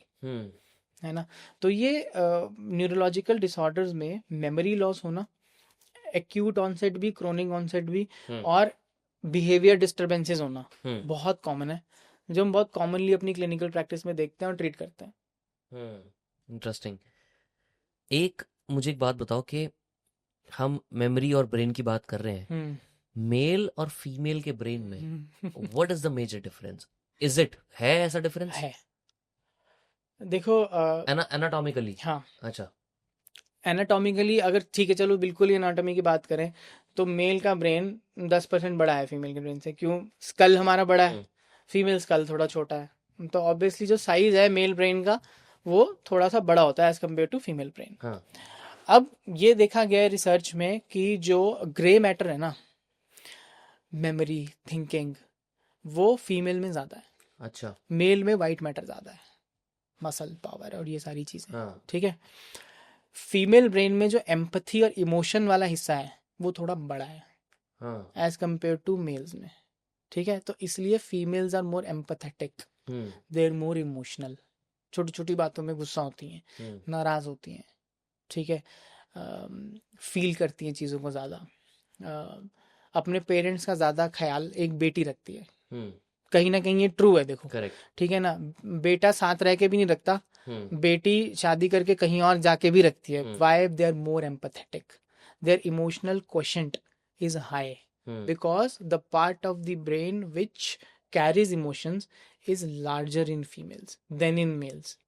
ठीक है. मेल्स का मे बी मेमोरी वाला पार्ट थोड़ा सा ज्यादा स्ट्रांग है, इसलिए दे मेक मोर मेमोरी. थोड़े से रैशनल डिसीजंस कभी कभी थोड़े से ज्यादा ले लेते हैं मेल्स, है ना. मेल्स दिमाग से सोचते हैं, फीमेल्स दिल से सोचती हैं. तो ये स्ट्रक्चरल डिफरेंस है. अब ऐसा नहीं है कि हर फीमेल बहुत एम्पैथेटिक होगी और हर मेल बिल्कुल ही नॉन एम्पैथेटिक होगा, ऐसा नहीं है. तो इसमें जेनेटिक फैक्टर्स और एनवायरमेंटल फैक्टर्स का बहुत बड़ा रोल है. आपके पेरेंट्स कैसे थे, आपकी अपब्रिंगिंग कैसी हुई है, उस पर बहुत फर्क पड़ता है कि what emotions do I inculcate in me, और मेरा ब्रेन किस तरीके से उनको ओवरऑल परसीव किया है. मैं अपने बच्चे को क्या सिखा रहा हूँ, क्या दिखा रहा हूँ, वो क्या डे टू डे देख रहा है, वो उसके ब्रेन में किस तरीके से डेवलप हो रहा है. सिंपल सी बात है, मेरे पास डॉग है. ठीक है. अब हम, ठीक है, मिलनसार लोग हैं, घर पे आते हैं, कोई भी आता है, सबसे मिलते हैं. तो मेरे डॉग की पर्सनैलिटी भी वैसी है, सबसे आराम से मिलता है, कूदता है, चाटता चूटता, आज तक किसी पे नहीं भौंका. भाई कोई घर में एसी वाला भी काम करने आ रहा है तो एक बार तो अलार्म दे दे, कोई मतलब. ठीक है, आराम से. ठीक है, आराम से. अब कुछ लोग थोड़े ज्यादा गुस्से वाले होते हैं. ठीक है ना, घर में लड़ाई थोड़ी ज्यादा होती है, भाई सबकी होती है, किसी की ज्यादा होती है, किसी की कम होती है. तो बच्चा भी वही देखता है, आपका पेट भी वही देख रहा है, तो पेट आपका ज्यादा भौंकेगा भी, लोगों पे ज्यादा काटेगा भी. क्यों? क्योंकि वो एनवायरमेंटल फैक्टर से वैसा डेवलप हो गया है. तो it's just not about anatomy, it's about genetics one, and it's about environmental factors the most. समझ रहे हो? Everyone is not same, but everyone is different, है ना. इसमें ना, जब हम बहुत बार हमने सुना है कि intuition plays a huge role in what we do, how we decide our life, right? And जितना मैं पढ़ रहा था, there is brain role in gut feeling की अगर मैं बात करूं, there is a neural highway called as the vagus nerve, right? And जो हम बटरफ्लाई इफेक्ट बोलते हैं ना, कि यार हमें बटरफ्लाई फील हो रही है, किसी नई जगह पे गए हैं तो बटरफ्लाई फील हो रहा है, या किसी को अपने क्रश को देख लें तो बटरफ्लाई फील हो रहा है. all of these things happen. And I was reading about it, I got to know that there are 500 million neurons in our gut, which was very surprising to me. So explain to me कि ये gut feeling वाला जो फंडा है, intuition का जो फंडा है, क्या साइंटिफिक? सबसे पहले इंट्यूशन की बात करते हैं. हाँ. इंट्यूशन ना मेनली एक्सपीरियंसेस से होता है. आपने किसी बच्चे को नहीं सुना होगा कि मुझे इंट्यूशन हो रही है. सुना है? मैंने तो नहीं सुना. हम लोगों की उम्र में लोगों को ज्यादा इंट्यूशन होती है. अब सिंपल एग्जांपल देके बताता हूँ. सपोज आपने थोड़े दिन पहले कोई पॉडकास्ट किया, उसमें मेरी जैसी शक्ल का, मेरी जैसी दाढ़ी वाला कोई आदमी आपको बुलाना था. ठीक है. वो लेट आया, आपको अनफॉर्चुनेटली पॉडकास्ट कैंसिल करना पड़ा, आपका टाइम वेस्ट हुआ, आप बड़े टेंस रहे. ठीक है. अब ये बात आप की मेमोरी में आ गई, क्योंकि ये बैड इमोशन की तरह आपका जो इमोशनल हिस्सा था एमेगडाला, वो उसने कहा कि इसको स्टोर करना भाई तुम। साल भर बीत गया, आपने मेरे से कांटेक्ट किया, आपने मेरी फोटो देखी, मेरी शक्ल उसके जैसी लग रही थी, ठीक है, और अब मेरे को 12 बजे आना था, 12 बज गए, मैं आया नहीं, और अब मेरा फोन भी नहीं मिल रहा, तो आपको इंट्यूशन में, मुझको ना इंट्यूशन हो रही है ये नहीं आएगा, ठीक है ना, ये वही वही हो रहा है, मेरे को बहुत ज़्यादा इंट्यूशन हो रही है, मेरे को गट फीलिंग हो रही है ये नहीं आएगा। गट फीलिंग क्या हो रही है, मेरे ना पेट में कुछ गुड़ गुड़ गुड़ गुड़ हो रहा है, मेरे को ना ऐसा लग रहा है मेरे पेट में कुछ क्रैम्प आ रहे हैं, है ना, क्यों, क्योंकि वो आपकी बैड मेमोरी से ना ये मेरी चीज रिलेट हो गई, तो मुझे इंट्यूशन हो गई। तो ये कुछ न्यू नहीं है, ये आपकी पुरानी फीलिंग है जो आपको अभी वार्न कर रही है कि ऐसा हो सकता है। ऐसा हुआ नहीं, मैं तो टाइम पे आ गया, तो आपको लगा मेरी इंट्यूशन गलत थी। नंबर 1, सपोज मैं नहीं आता, देखा मुझे इंट्यूशन हो रही थी ना, नहीं आया, ऐसा एक बार और हो जाए किसी दाढ़ी वाले के साथ, तीसरी बार और हो जाए, भाई किस्मत की बात है, होने तो हो गया, तो लोग कहेंगे नितिन तुम्हारी तो इंट्यूशन बहुत स्ट्रांग है। जब जब तुम्हें इंट्यूशन हुई है ना, तब तब वो नहीं आया बंदा। बट हमने ये नहीं रियलाइज किया कि उसमें कॉमन चीजें थी, ठीक है, मेरी जितनी हाइट थी, चश्मा लगाता था, थोड़ी सी दाढ़ी थी, तो ये वो हमारी इंट्यूशन की तरह हमारे सामने आता है, ठीक है। अब जब हमें इंट्यूशन हो रही होती है ना कुछ गलत होने की, तो हमारा स्ट्रेस वाला जो सिस्टम है ना वो एक्टिवेट हो गया, ब्रेन का जो हमारा स्ट्रेस सर्किट है, तो कॉर्टिसोल करके एक हार्मोन होता है, स्ट्रेस हार्मोन, वो रिलीज होता है, तो हम सिंपैथेटिक स्ट्रॉम में चले जाते हैं, ठीक है, जो फाइट फ्लाइट है ना रिस्पॉन्स, उसमें चले जाते हैं। उसमें हमारा गट इन्वॉल्व होता है। गट में क्या होता है, हमारी कंस्ट्रिक्शन होने लगती है, स्पिंस्टर क्लोज होने लगते हैं, गट थोड़ा सा ना छोटा होने लगता है, उसकी कैपेसिटी, हाँ कैपेसिटी उसकी छोटी होने लगती है, यहाँ से स्पिंस्टर बंद हो जाएगा, यहाँ से स्पिंस्टर बंद हो जाएगा, ब्लड सप्लाई गट को कम हो जाती है, क्योंकि उसको बॉडी को लगता है गट बहुत अनइम्पॉर्टेंट है, हार्ट को ज़्यादा ब्लड भेजो, इसलिए हार्ट, ठीक है, हार्ट तो खैर हार्ट ही खुद ब्लड भेज रहा है, हार्ट तेज तेज धड़कने लगेगा, वो आपके ब्रेन को, आपकी मसल्स को फ्लशिंग होने लगती है। क्यों, हो सकता है कि शेर आया, मुझे भागना है, मेरा गट नहीं काम करेगा उस वक्त, मेरे को डिफेकेट करने की फीलिंग नहीं आनी चाहिए, इसलिए मेरे को स्पिंस्टर वो क्लोज कर देगा, ठीक है ना। मेरी मसल्स में पावर चाहिए उस वक्त, सारा ब्लड मसल्स को भेज देगा, तो पूरी पावर लगा, खूब ऑक्सीजन है तेरे पास, भाग अब तो, ठीक है ना, तेज भाग, तो ये वाला रिस्पॉन्स हमारा एक्टिवेट हो जाता है। इसी को हम गट फीलिंग कहते हैं। क्यों यार, बटरफ्लाइज इन दी स्टमक हो रहा है, क्यों कंस्ट्रिक्शन हो रही है पेट, इसीलिए पेट में दर्द नहीं होने लगता कभी, बहुत स्ट्रेस हो गया, पेट में दर्द हो रहा है, मेरे तो पेट में दर्द हो रहा है, ठीक है, इसको ही गट फीलिंग कहते हैं। इसके अंदर जो नर्वस सिस्टम इन्वॉल्व है वो है एंटेरिक नर्वस सिस्टम, जो कि हमारे मेन ब्रेन के साथ कम्युनिकेट कर रहा है। तो there is a nervous system in our gut. हाँ, बेसिकली हमारी गट लाइनिंग के नीचे जो भी नर्व्स हैं जो ब्रेन के साथ कम्युनिकेट कर रही हैं, उसको एंटेरिक नर्वस सिस्टम बोलते हैं। तो अब उसमें वेगस हाँ, बोलते हैं। वेगस नर्व तो एक सिंपल नर्व है जो जो हमारी connect कर ब्रेन से कनेक्ट कर रही है, Correct. जो हमारे डायफ्राम को भी कनेक्ट करती है, बहुत सारी चीजों को, हमारी गैस्ट्रिक जूसेस सिक्रीट करती है, क्योंकि वो ब्रेन से निकल रही है और गैस्ट्रिक जूसेस में उसका रोल है, इसलिए उसको उसका बहुत बड़ा रोल माना गया है वेगस नर्व का, जिसको हाईवे टू दी ब्रेन बोलते हैं। बट ओवरऑल तो पूरा नर्वस सिस्टम है, गट ब्रेन एक्सिस कहा जाता है इसको, ठीक है, जिसको हम ये भी बोलते हैं ना कि अगर आपको किसी को खुश करना है तो उसको अच्छा खाना खिलाओ। ऐसा भी बोला जाता है कि बिल्कुल, अपने पति का दरवाजा दिल का उसके गट से शुरू होता है। डेफिनेटली, इज दिस द है ना, reason? It could be the reason, it is the reason, क्योंकि एक सेकंड ब्रेन है हमारा गट में। बहुत सारी बीमारियां पहले बोलते थे ना पेट से शुरू होती है, कुछ ना कुछ रीजन था उसका। हमारी पुरानी बातें बहुत सही थी जो अब हम नॉर्मल साइज में रियलाइज करते हैं, ठीक है। हमारी मम्मी हमेशा बोलती थी ना, सही से खाना खाओ तभी तुम हेल्दी रहोगे, तुम्हारा ब्रेन ठीक से काम करेगा। अरे क्या ये काम बोलते हैं, ऐसा कुछ नहीं होता। बट अब जब साइंस बोलती है ना तो हमें समझ में भी आता है, मम्मी बोलती थी तो नहीं समझ में आता था। तो ये गट का तो बहुत बड़ा रोल होता है हमारी ओवरऑल वेलबींग में। और yes, definitely there is a connection to the brain with the help of nerves, with the help of neurotransmitters and chemicals, है ना। क्या क्या होता है इंट्यूशन में? जैसे कई बार ऐसा भी होता है, we walk into a room and we feel good about it, vibe आ रही है हमें इस रूम से हमें नेगेटिव एनर्जी फील हो रही है। सिमिलर एक्सपीरियंस कभी हुआ होता है जो हमको ना अनअटेंटिव वे में हमने उसको देखा होता है, ठीक है। मैं कभी किसी रूम में गया हूँ जहाँ मेरे को अच्छा नहीं लगा होगा, मैंने अपनी पेरिफेरल विजन से देखा होगा और मैं बाहर आ गया हूँ, थोड़ा सा वो हल्का सा उसका कुछ अंश मेरे ब्रेन में रह गया, क्योंकि थी तो बैड सी मेमोरी ना, मुझे अच्छा नहीं लगा तो ये मेरे दिमाग में रह गया। अब मैं वैसे ही सिमिलर किसी रूम में गया तो मेरी वो पुरानी मेमोरी रिट्रीव हो गई, मेरे ब्रेन ने कहा वैसे ही लग रहा है, तो वो मुझे इंट्यूशन हो गई। सेम गुड वाली इंट्यूशन भी हो सकती है। पिछली बार ऐसा ही वेल लिट सी जगह थी यार, पिछली बार ऐसे ही रेस्टोरेंट में आया था, बहुत मजा आया था, है ओपन रेस्टोरेंट है, अच्छा अच्छी फील, किसी एक ओपन रेस्टोरेंट में गया होगा, अच्छा खाना खाया होगा, सेम वैसे रेस्टोरेंट में गया तो इंट्यूशन हुई यार खाना तो अच्छा मिलने वाला है, खुशबू अच्छी आ रही है ना। That's how intuition works. मैंने एक बहुत अच्छा कोट पढ़ रहा था इस पे, that when your brain and gut agree, you call it instinct. When they disagree, you call it anxiety.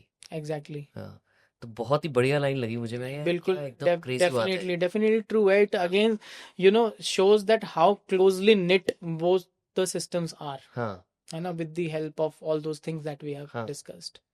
अब लेकिन जब गट की बात करते हैं ना, तो एक कॉमन चीज मैंने देखी है, and that happens usually when we are going through a heartbreak, right? कि जैसे ही आपका ब्रेकअप हुआ ना, आपको कुछ खाने का मन नहीं करता, आपको कुछ काम करने का मन नहीं करता। ब्रेन कैसे काम करता है ब्रेकअप के टाइम में? देखो अगेन, जब हम ब्रेकअप होता है, हार्ट ब्रेक होता है, तो हमारा स्ट्रेस हार्मोन वाले सिस्टम एक्टिवेट होते हैं, तो हमारे जो ब्रेन के सिस्टम, इमोशनल पेन और फिजिकल पेन हमें फील कराने ना ऑलमोस्ट सेम है, साथ साथ है। अच्छा। इसलिए हमें फिजिकली पेन वो फील होता है, ठीक है। स्ट्रेस हार्मोन रिलीज हुआ, हार्ट ब्रेक हुआ, बुरा लगा, रोना आया, इमोशनल सिस्टम एक्टिवेट हुआ, साथ में स्ट्रेस हार्मोन रिलीज हुए। स्ट्रेस हार्मोन ने सिंपैथेटिक सिस्टम एक्टिवेट कर दिया, सिंपैथेटिक सिस्टम ने क्या किया, हार्ट बीट इंक्रीज कर दी, हार्ट बीट इंक्रीज कर दी, थोड़ा चेस्ट में डिस्कम्फर्ट होने शुरू हो गया, उसने अगेन जो हम डिस्कस कर रहे थे पेट को पतला कर दिया, तो पेट में दर्द होना शुरू कर दिया, फिजिकल पेन फील होने लग गया, डीमोटिवेशन हो गई, सारा का सारा फिजिकल पेन फील होना शुरू कर दिया। इसलिए इमोशनल पेन और फिजिकल पेन हमारा साथ में लिंक हो गया because of this stress hormone system, जिसको हम कभी कभी हाइपोथैलेमिक पिट्यूटरी एड्रीनल एक्सेस बोलते हैं। जो एक्सेस हमारा एक्टिवेट हो गया, which is giving us that false feeling of physical pain. एक बीमारी होती है नितिन, टाकुत्सुबो कार्डियोमायोपैथी, अच्छा, जिसको बोलते हैं ब्रोकन हार्ट सिंड्रोम, ठीक है, broken heart syndrome. Broken heart syndrome. So it's a very fascinating disease. इसमें क्या होता है, आपका कुछ भी आप स्ट्रेस में गए, हार्ट ब्रेक हुआ, आपका फिजिकली हार्ट खराब हो जाता है, फिजिकली बैलूनिंग कार्डियोमायोपैथी बोलते हैं। हार्ट ऐसे है, एक उसका हिस्सा ऊपर से चौड़ा होता है, हार्ट नीचे से पतला होता है, ठीक है, इसीलिए दिल की शेप ऐसे बनाई हुई है। जो एपाइकल पार्ट है उसका, वो बलून हो जाता है, मोटा हो जाता है, वहां की मसल्स वीक होके बलूनिंग हो जाती है। हार्ट अटैक जैसे सिम्टम आएंगे, सब कुछ सेम है फ्रॉम ब्रेकअप, ठीक है। ब्रोकन हार्ट सिंड्रोम इसीलिए कहते हैं उसको, जापानीज टर्म है, क्यों है वो भी मैं बताता हूँ, ठीक है। सारे सिम्टम वही आएंगे, टेस्ट सारे नॉर्मल आएंगे, रिवर्सिबल कंडीशन है, रिवर्स भी हो जाता है स्ट्रेस चला गया तो। हाँ। सारा कुछ सेम है। तो जो इसका हार्ट का जो स्ट्रक्चर बनता है ना, इसमें वो जापान में कुछ ऑक्टोपस पकड़ने वाले जाल जैसा कुछ था सिमिलर, जिसको टाकुत्सुबो कहा जाता था, तो इसलिए उसको टाकुत्सुबो कार्डियोमायोपैथी बोलते हैं। तो देखो मतलब it's so much linked, it's just not that you are feeling the pain, सच में भी हो रहा है। दिल टूट गया, सही में टूटा ना, सही में टूटा। ऐसे नहीं बोलते कि दिल टूट गया, ऐसे नहीं बोलते यार, हर चीज का रीजन है, लिटरली है वो, लिटरली है। But it is so weird, it is so weird, it is so amazing कि आप किसी इंसान से इतना इमोशनली कनेक्ट हो जाओ कि आपको फिजिकल पेन हो रहा है। होता है यार, है ना। हाँ, सोच के देखो, क्रेजी, इट्स एक्चुअली क्रेजी। या लेकिन बहुत बार ऐसा भी होता है कि हमें पता है कि वो इंसान हमारे लिए सही नहीं है, कि उसने हमारे साथ पहले भी ऐसा किया है, हमने उसको तब भी माफ कर दिया, अब फिर से वही चीज वो कर रहा है, अब हम फिर से उसको माफ करेंगे और फिर थर्ड टाइम वापस उसके पास जाएंगे, right? Why do we repeat such toxic patterns? क्योंकि हमारा ना, हमने वैसे वायर बना लिए अपने ब्रेन में, again nerves your neurons that fire together wire together, ठीक है। सिंपल सी बात है, सपोज एग्जांपल और दे रहा हूँ, मेरा कंप्लेनिंग नेचर है, मैं कहीं घुसता हूँ हमेशा कंप्लेन करता हूँ, ये क्या बकवास है, ये कैसे है, मैंने एक बार किया, 2 बार किया, 10 बार किया, मेरी ना वायर बन गई, सही जगह आके भी मैं कंप्लेन कर दूंगा, ये ठीक नहीं, ये बकवास है, ये नहीं है, ठीक है। तो एक बार मैं सपोज एग्जाम्पल, मैं एक्स लड़की के साथ हूँ और मैंने उसके साथ अच्छा टाइम स्पेंड किया, वो मेरा रिवॉर्ड सिस्टम अच्छे से एक्टिवेट होता है उससे, बट गड़बड़ हुई, टॉक्सिक रिलेशन थे, जो भी था, हमने टाटा बाय बाय कह दी, लेकिन मेरा रिवॉर्ड सिस्टम मुझे कह रहा है मुझे वो रिवॉर्ड वापस चाहिए, ठीक है, मुझे वो किक वापस चाहिए, मैं वापस गया, ठीक है, हम वो दोबारा वो रिवॉर्ड सिस्टम एक्टिवेट हुआ, चीज़ें सही रही, फिर वो टॉक्सिसिटी आ गई। अब जब ये दो बार हो गया तो मेरे सिस्टम में ना एक वो न्यूरल लूप बन गया, और वो लूप बार बार रिपीट होता गया। क्यों? क्योंकि मेरा वो लूप बना हुआ है ब्रेन में, उसको लग रहा है यही सही है। कहीं ना कहीं जो मेरा रैशनल थिंकिंग वाला ब्रेन है, फ्रंटल ब्रेन, रैशनल हमें रैशनैलिटी बताता है, हमें पता है वो गलत है, वो कह रहा है वो गलत है, लेकिन मेरा डोपामिन सिस्टम इतना ओवरवेल्म हो रखा है कि मुझे नहीं समझ में आ रहा। इसी को हमें डिटॉक्स करना होता है, इसी को ही कहते हैं dopamine detox, dopamine detoxicity. How do we break this, like pattern, इस जो लूप है, वो उस लूप को ब्रेक करने का क्या सही तरीका है? आइडेंटिफाई करो रैशनैलिटी से कि ये गलत है, engage in something more rewarding which is good for you.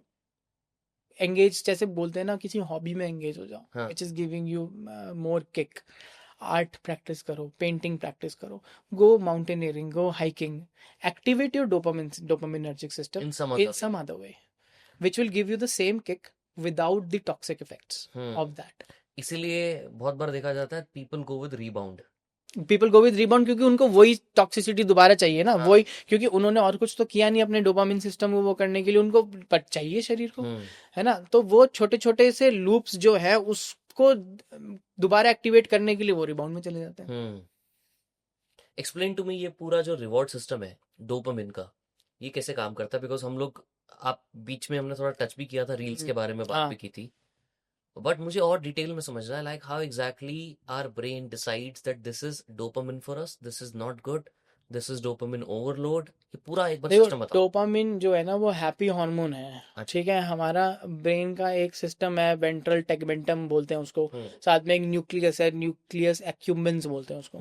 उसका बहुत बड़ा रोल होता है इस पूरे रिवॉर्ड सिस्टम पाथवे में, डोपामिन को जनरेट करने में और रिलीज करने में, ठीक है। जब भी हमें कोई चीज अच्छी लगेगी, हम उसको डोपामिन रिलीज होगा यहाँ से सेल से, और हमें एक गुड फीलिंग आएगी।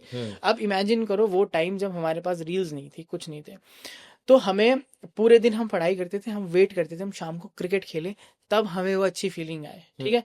तो हमारे अंदर वो पेशेंस थी कि हम पूरे दिन पढ़ें, हम अपना होमवर्क करें, फिर हमें मम्मी बोलें 5:30 बज गए, जाओ 5:30 से 6:30 खेल के आओ, और हम अपना डोपामिन रिलीज करें, खुश हों, अच्छे हार्मोन्स लेके घर आए और अपना वो करें। ऐसा ही होता था जब फोन नहीं होते थे, कुछ नहीं होते थे, फोन आए, हमें वही डोपामिन छोटी सी चीजों से मिलने लग गया, बैठे बैठे मिलने लग गया, हम उसके एडिक्ट हो गए। कौन सा, आजकल मैंने तो बहुत कम बच्चे देखे हैं जो हमारी तरीके से खेलते होंगे, ठीक है। मैं तो आजकल मतलब बहुत ही खराब लगता है मेरे को, बच्चे साइकिलिंग कर रहे हैं, हाथ में मोबाइल है और उससे अपनी वीडियो बना रहे हैं। भाई वाई?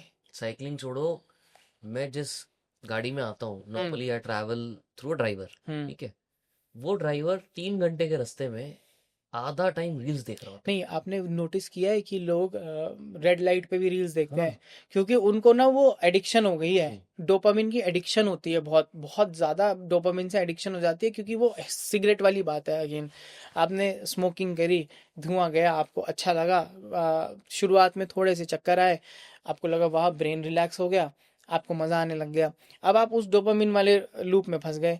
2-3 साल बाद आपको किक भी नहीं मिल रही, मतलब आपको नशा भी नहीं हो रहा, बट आपका डोपामिन सिस्टम एक्टिवेट हो रहा है उस धुएं से, you are just feeling good about it, I am just feeling relaxed, ठीक है।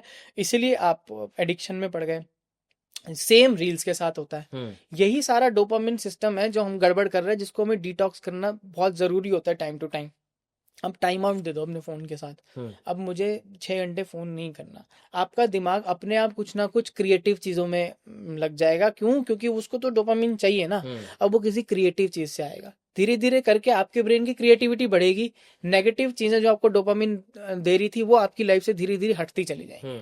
तो it is very important to realise कि हमें गलत डोपामिन कहाँ से आ रहा है, हमें अच्छा डोपामिन कहाँ से लेना है। तो वही कैसे डिफरेंशिएट होता है? क्या ब्रेन को पता है ये? ब्रेन को पता है, हमें भी पता है, आपको नहीं पता कि रील देखना गलत है ना, तो आपकी विल पावर है वो, ठीक है। You have to realise what is good for you, what is wrong for you, and you have to decide it for yourself. एक शराबी को भी पता है कि शराब पीना गलत है, लोगों का लिवर सड़ा हुआ होता है वो फिर भी अल्कोहल पीते हैं, और कुछ लोग ये सोच के कि मेरा लिवर खराब ना हो जाए नहीं पीते, ठीक है ना। तो इट इज इंडिविजुअलाइज्ड। बहुत लोग ऐसे भी हैं लिवर ट्रांसप्लांट कराने के बाद भी शराब पिए, ठीक है। आप बिलीव नहीं करोगे मैंने कैसे, ट्रांसप्लांट के बाद हाँ मैंने कैसे कैसे लोग देखे हैं। सिंपल एग्जांपल बताता हूँ, लंग का कैंसर है, ट्रेकियोस्टमी हुई हुई है यहाँ पे, ठीक है, मतलब यहाँ पे छेक करके यहाँ से सांस ले रहे हैं और यहाँ से सिगरेट पी रहे हैं। क्या बात कर रहे हो जी, व्हाट, ठीक है, रियली? यहाँ से और यहाँ से धुआं निकल रहा माय है, गॉड, जस्ट इमेजिन, ठीक है। तो ये ऐसा भी होता यहीं है, से धुआं वापस, यहीं से धुआं वापस आ रहा है। शिट, लंग कैंसर का ट्रीटमेंट चल रहा है, उसके बावजूद उसके बावजूद विल पावर ही नहीं है, नहीं छोड़ना, डोपामिन चाहिए।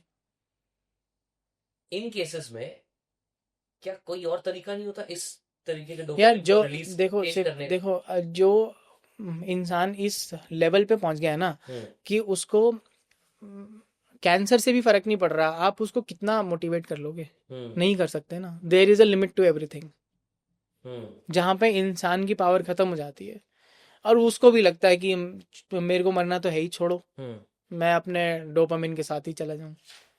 और ऐसा भी होता है कि ओवर टाइम जो चीज हमें किक दे रही है, जैसे मेरे को आज एक रील देख के किक मिला, जो आपने बोला भी डोपामिन बर्नआउट की बात, एग्जैक्टली, राइट, वो मुझे अब 2 घंटे भी रील देखने में नहीं मिलेगा। हाँ। सो इसका कोई थ्रेशोल्ड भी होता है क्या मेजरेबल? डोपामिन बर्नआउट होता है, एक हाँ, टाइम बाद आपका डोपामिन रिलीज होना बंद हो जाएगा, मतलब रिलीज होना बंद नहीं होगा, आपके रिसेप्टर्स एक्टिवेट हो जाएंगे, आपको उतना ही डोपामिन निकल रहा है, लेकिन वो आपको वो वाली गुड फीलिंग नहीं दे रहा, क्योंकि वो इतना इतना ओवर द पीरियड निकल चुका है कि आपके रिसेप्टर्स स्टिमुलेट हो गए, आपको और अपने आप को स्टिमुलेट करना पड़ रहा है, ठीक है। आपने ऐसे लोग देखे हैं जो पहले एक सिगरेट पीते थे, अब एक सिगरेट से जला के दूसरी सिगरेट पीते हैं, देखे हैं ना। चेन स्मोकर इसी को तो बोलते हैं, शुरू तो हर बंदा एक ही सिगरेट से करता है, चेन में आ जाता है, क्यों? उसको और स्टिमुलस चाहिए, और स्टिमुलस चाहिए, उसका वो डोपामिन सिस्टम डिसरेगुलेट हो चुका है, ओवरवेल्म हो चुका है बुरी तरीके से।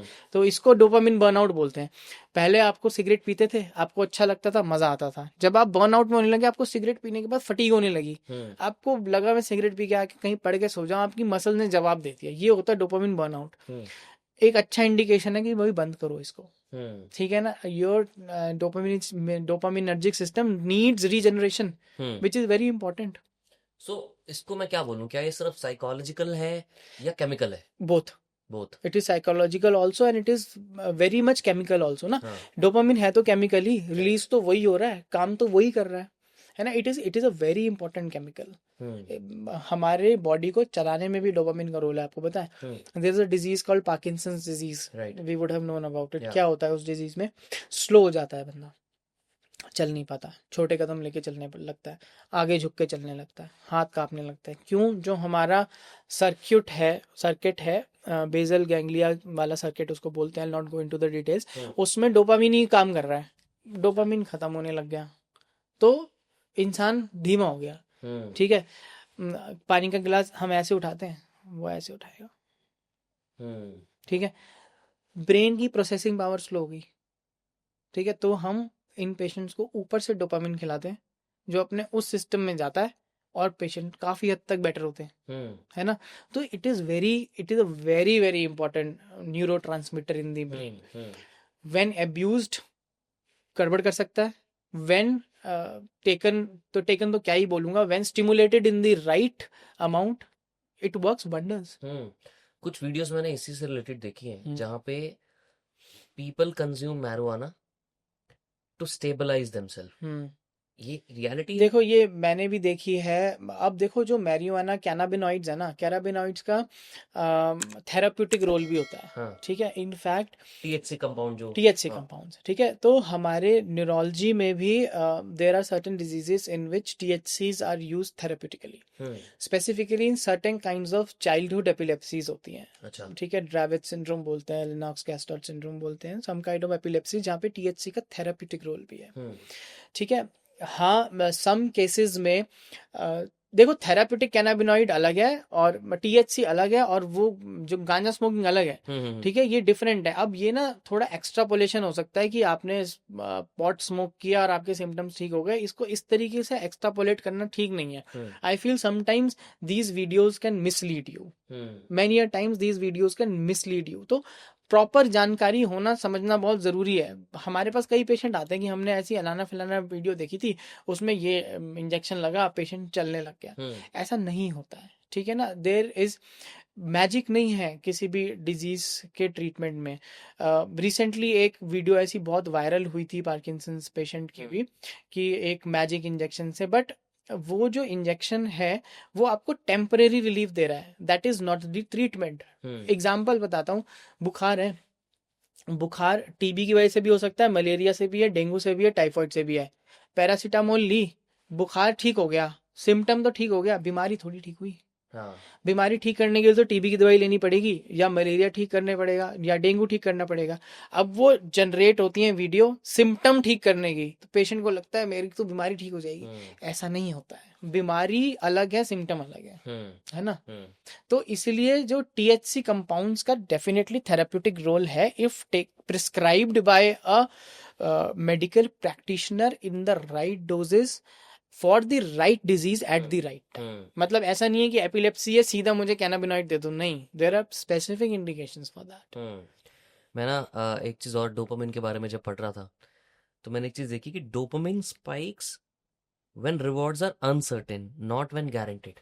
मतलब फॉर एग्जांपल, मैंने अगर मान लीजिए इंस्टाग्राम पे स्टोरी लगाई, ठीक है, अब मुझे पता है कि लाइक्स तो आ रहे होंगे किसी ना किसी के, बट अनसर्टेनिटी उसमें ये है कि किसके आए हैं। अनसर्टेनिटी तो किक देता है ना हाँ, आपको। जो चीज it is not certain the है, guarantee that is giving me kick. जो चीज सर्टेन है हाँ, वो आपको किक देगी नहीं ना, Correct. ये तो होना ही होना है, उसमें क्या मजा। क्या, भाई मैं तो फर्स्ट आऊंगा ही आऊंगा, मोटिवेशन ही खत्म हो जाती है। राइट, एक और बंदा आ गया रेस में, भाई मैं हमेशा फर्स्ट आ रहा हूँ, मुझे ना मोटिवेशन खत्म हो गया, अगली रेस मांगने का मन ही नहीं है। कोई नया एथलीट आया जो मेरे लेवल का है, फिर मुझे मोटिवेशन आएगी, अच्छा अब इसको हराना है, फिर वो डोपामिन स्पाइक मुझे देगा जिससे मुझे मोटिवेशन मिलेगी। मोटिवेट भी वही हार्मोन कर रहा है, रिवॉर्ड भी वही हार्मोन दे रहा है, अब्यूज भी वही हार्मोन कर रहा है, न्यूरोट्रांसमीटर कर रहा है। डेलिकेट सा बैलेंस है नितिन। करेक्ट। बहुत ही क्रेजी क्रेजी चीजें हैं। मतलब एक और लाइन थी जो बहुत ही बढ़िया लगी मुझे, that your brain is not addicted to the person, it's addicted to the chemical state they create. Exactly.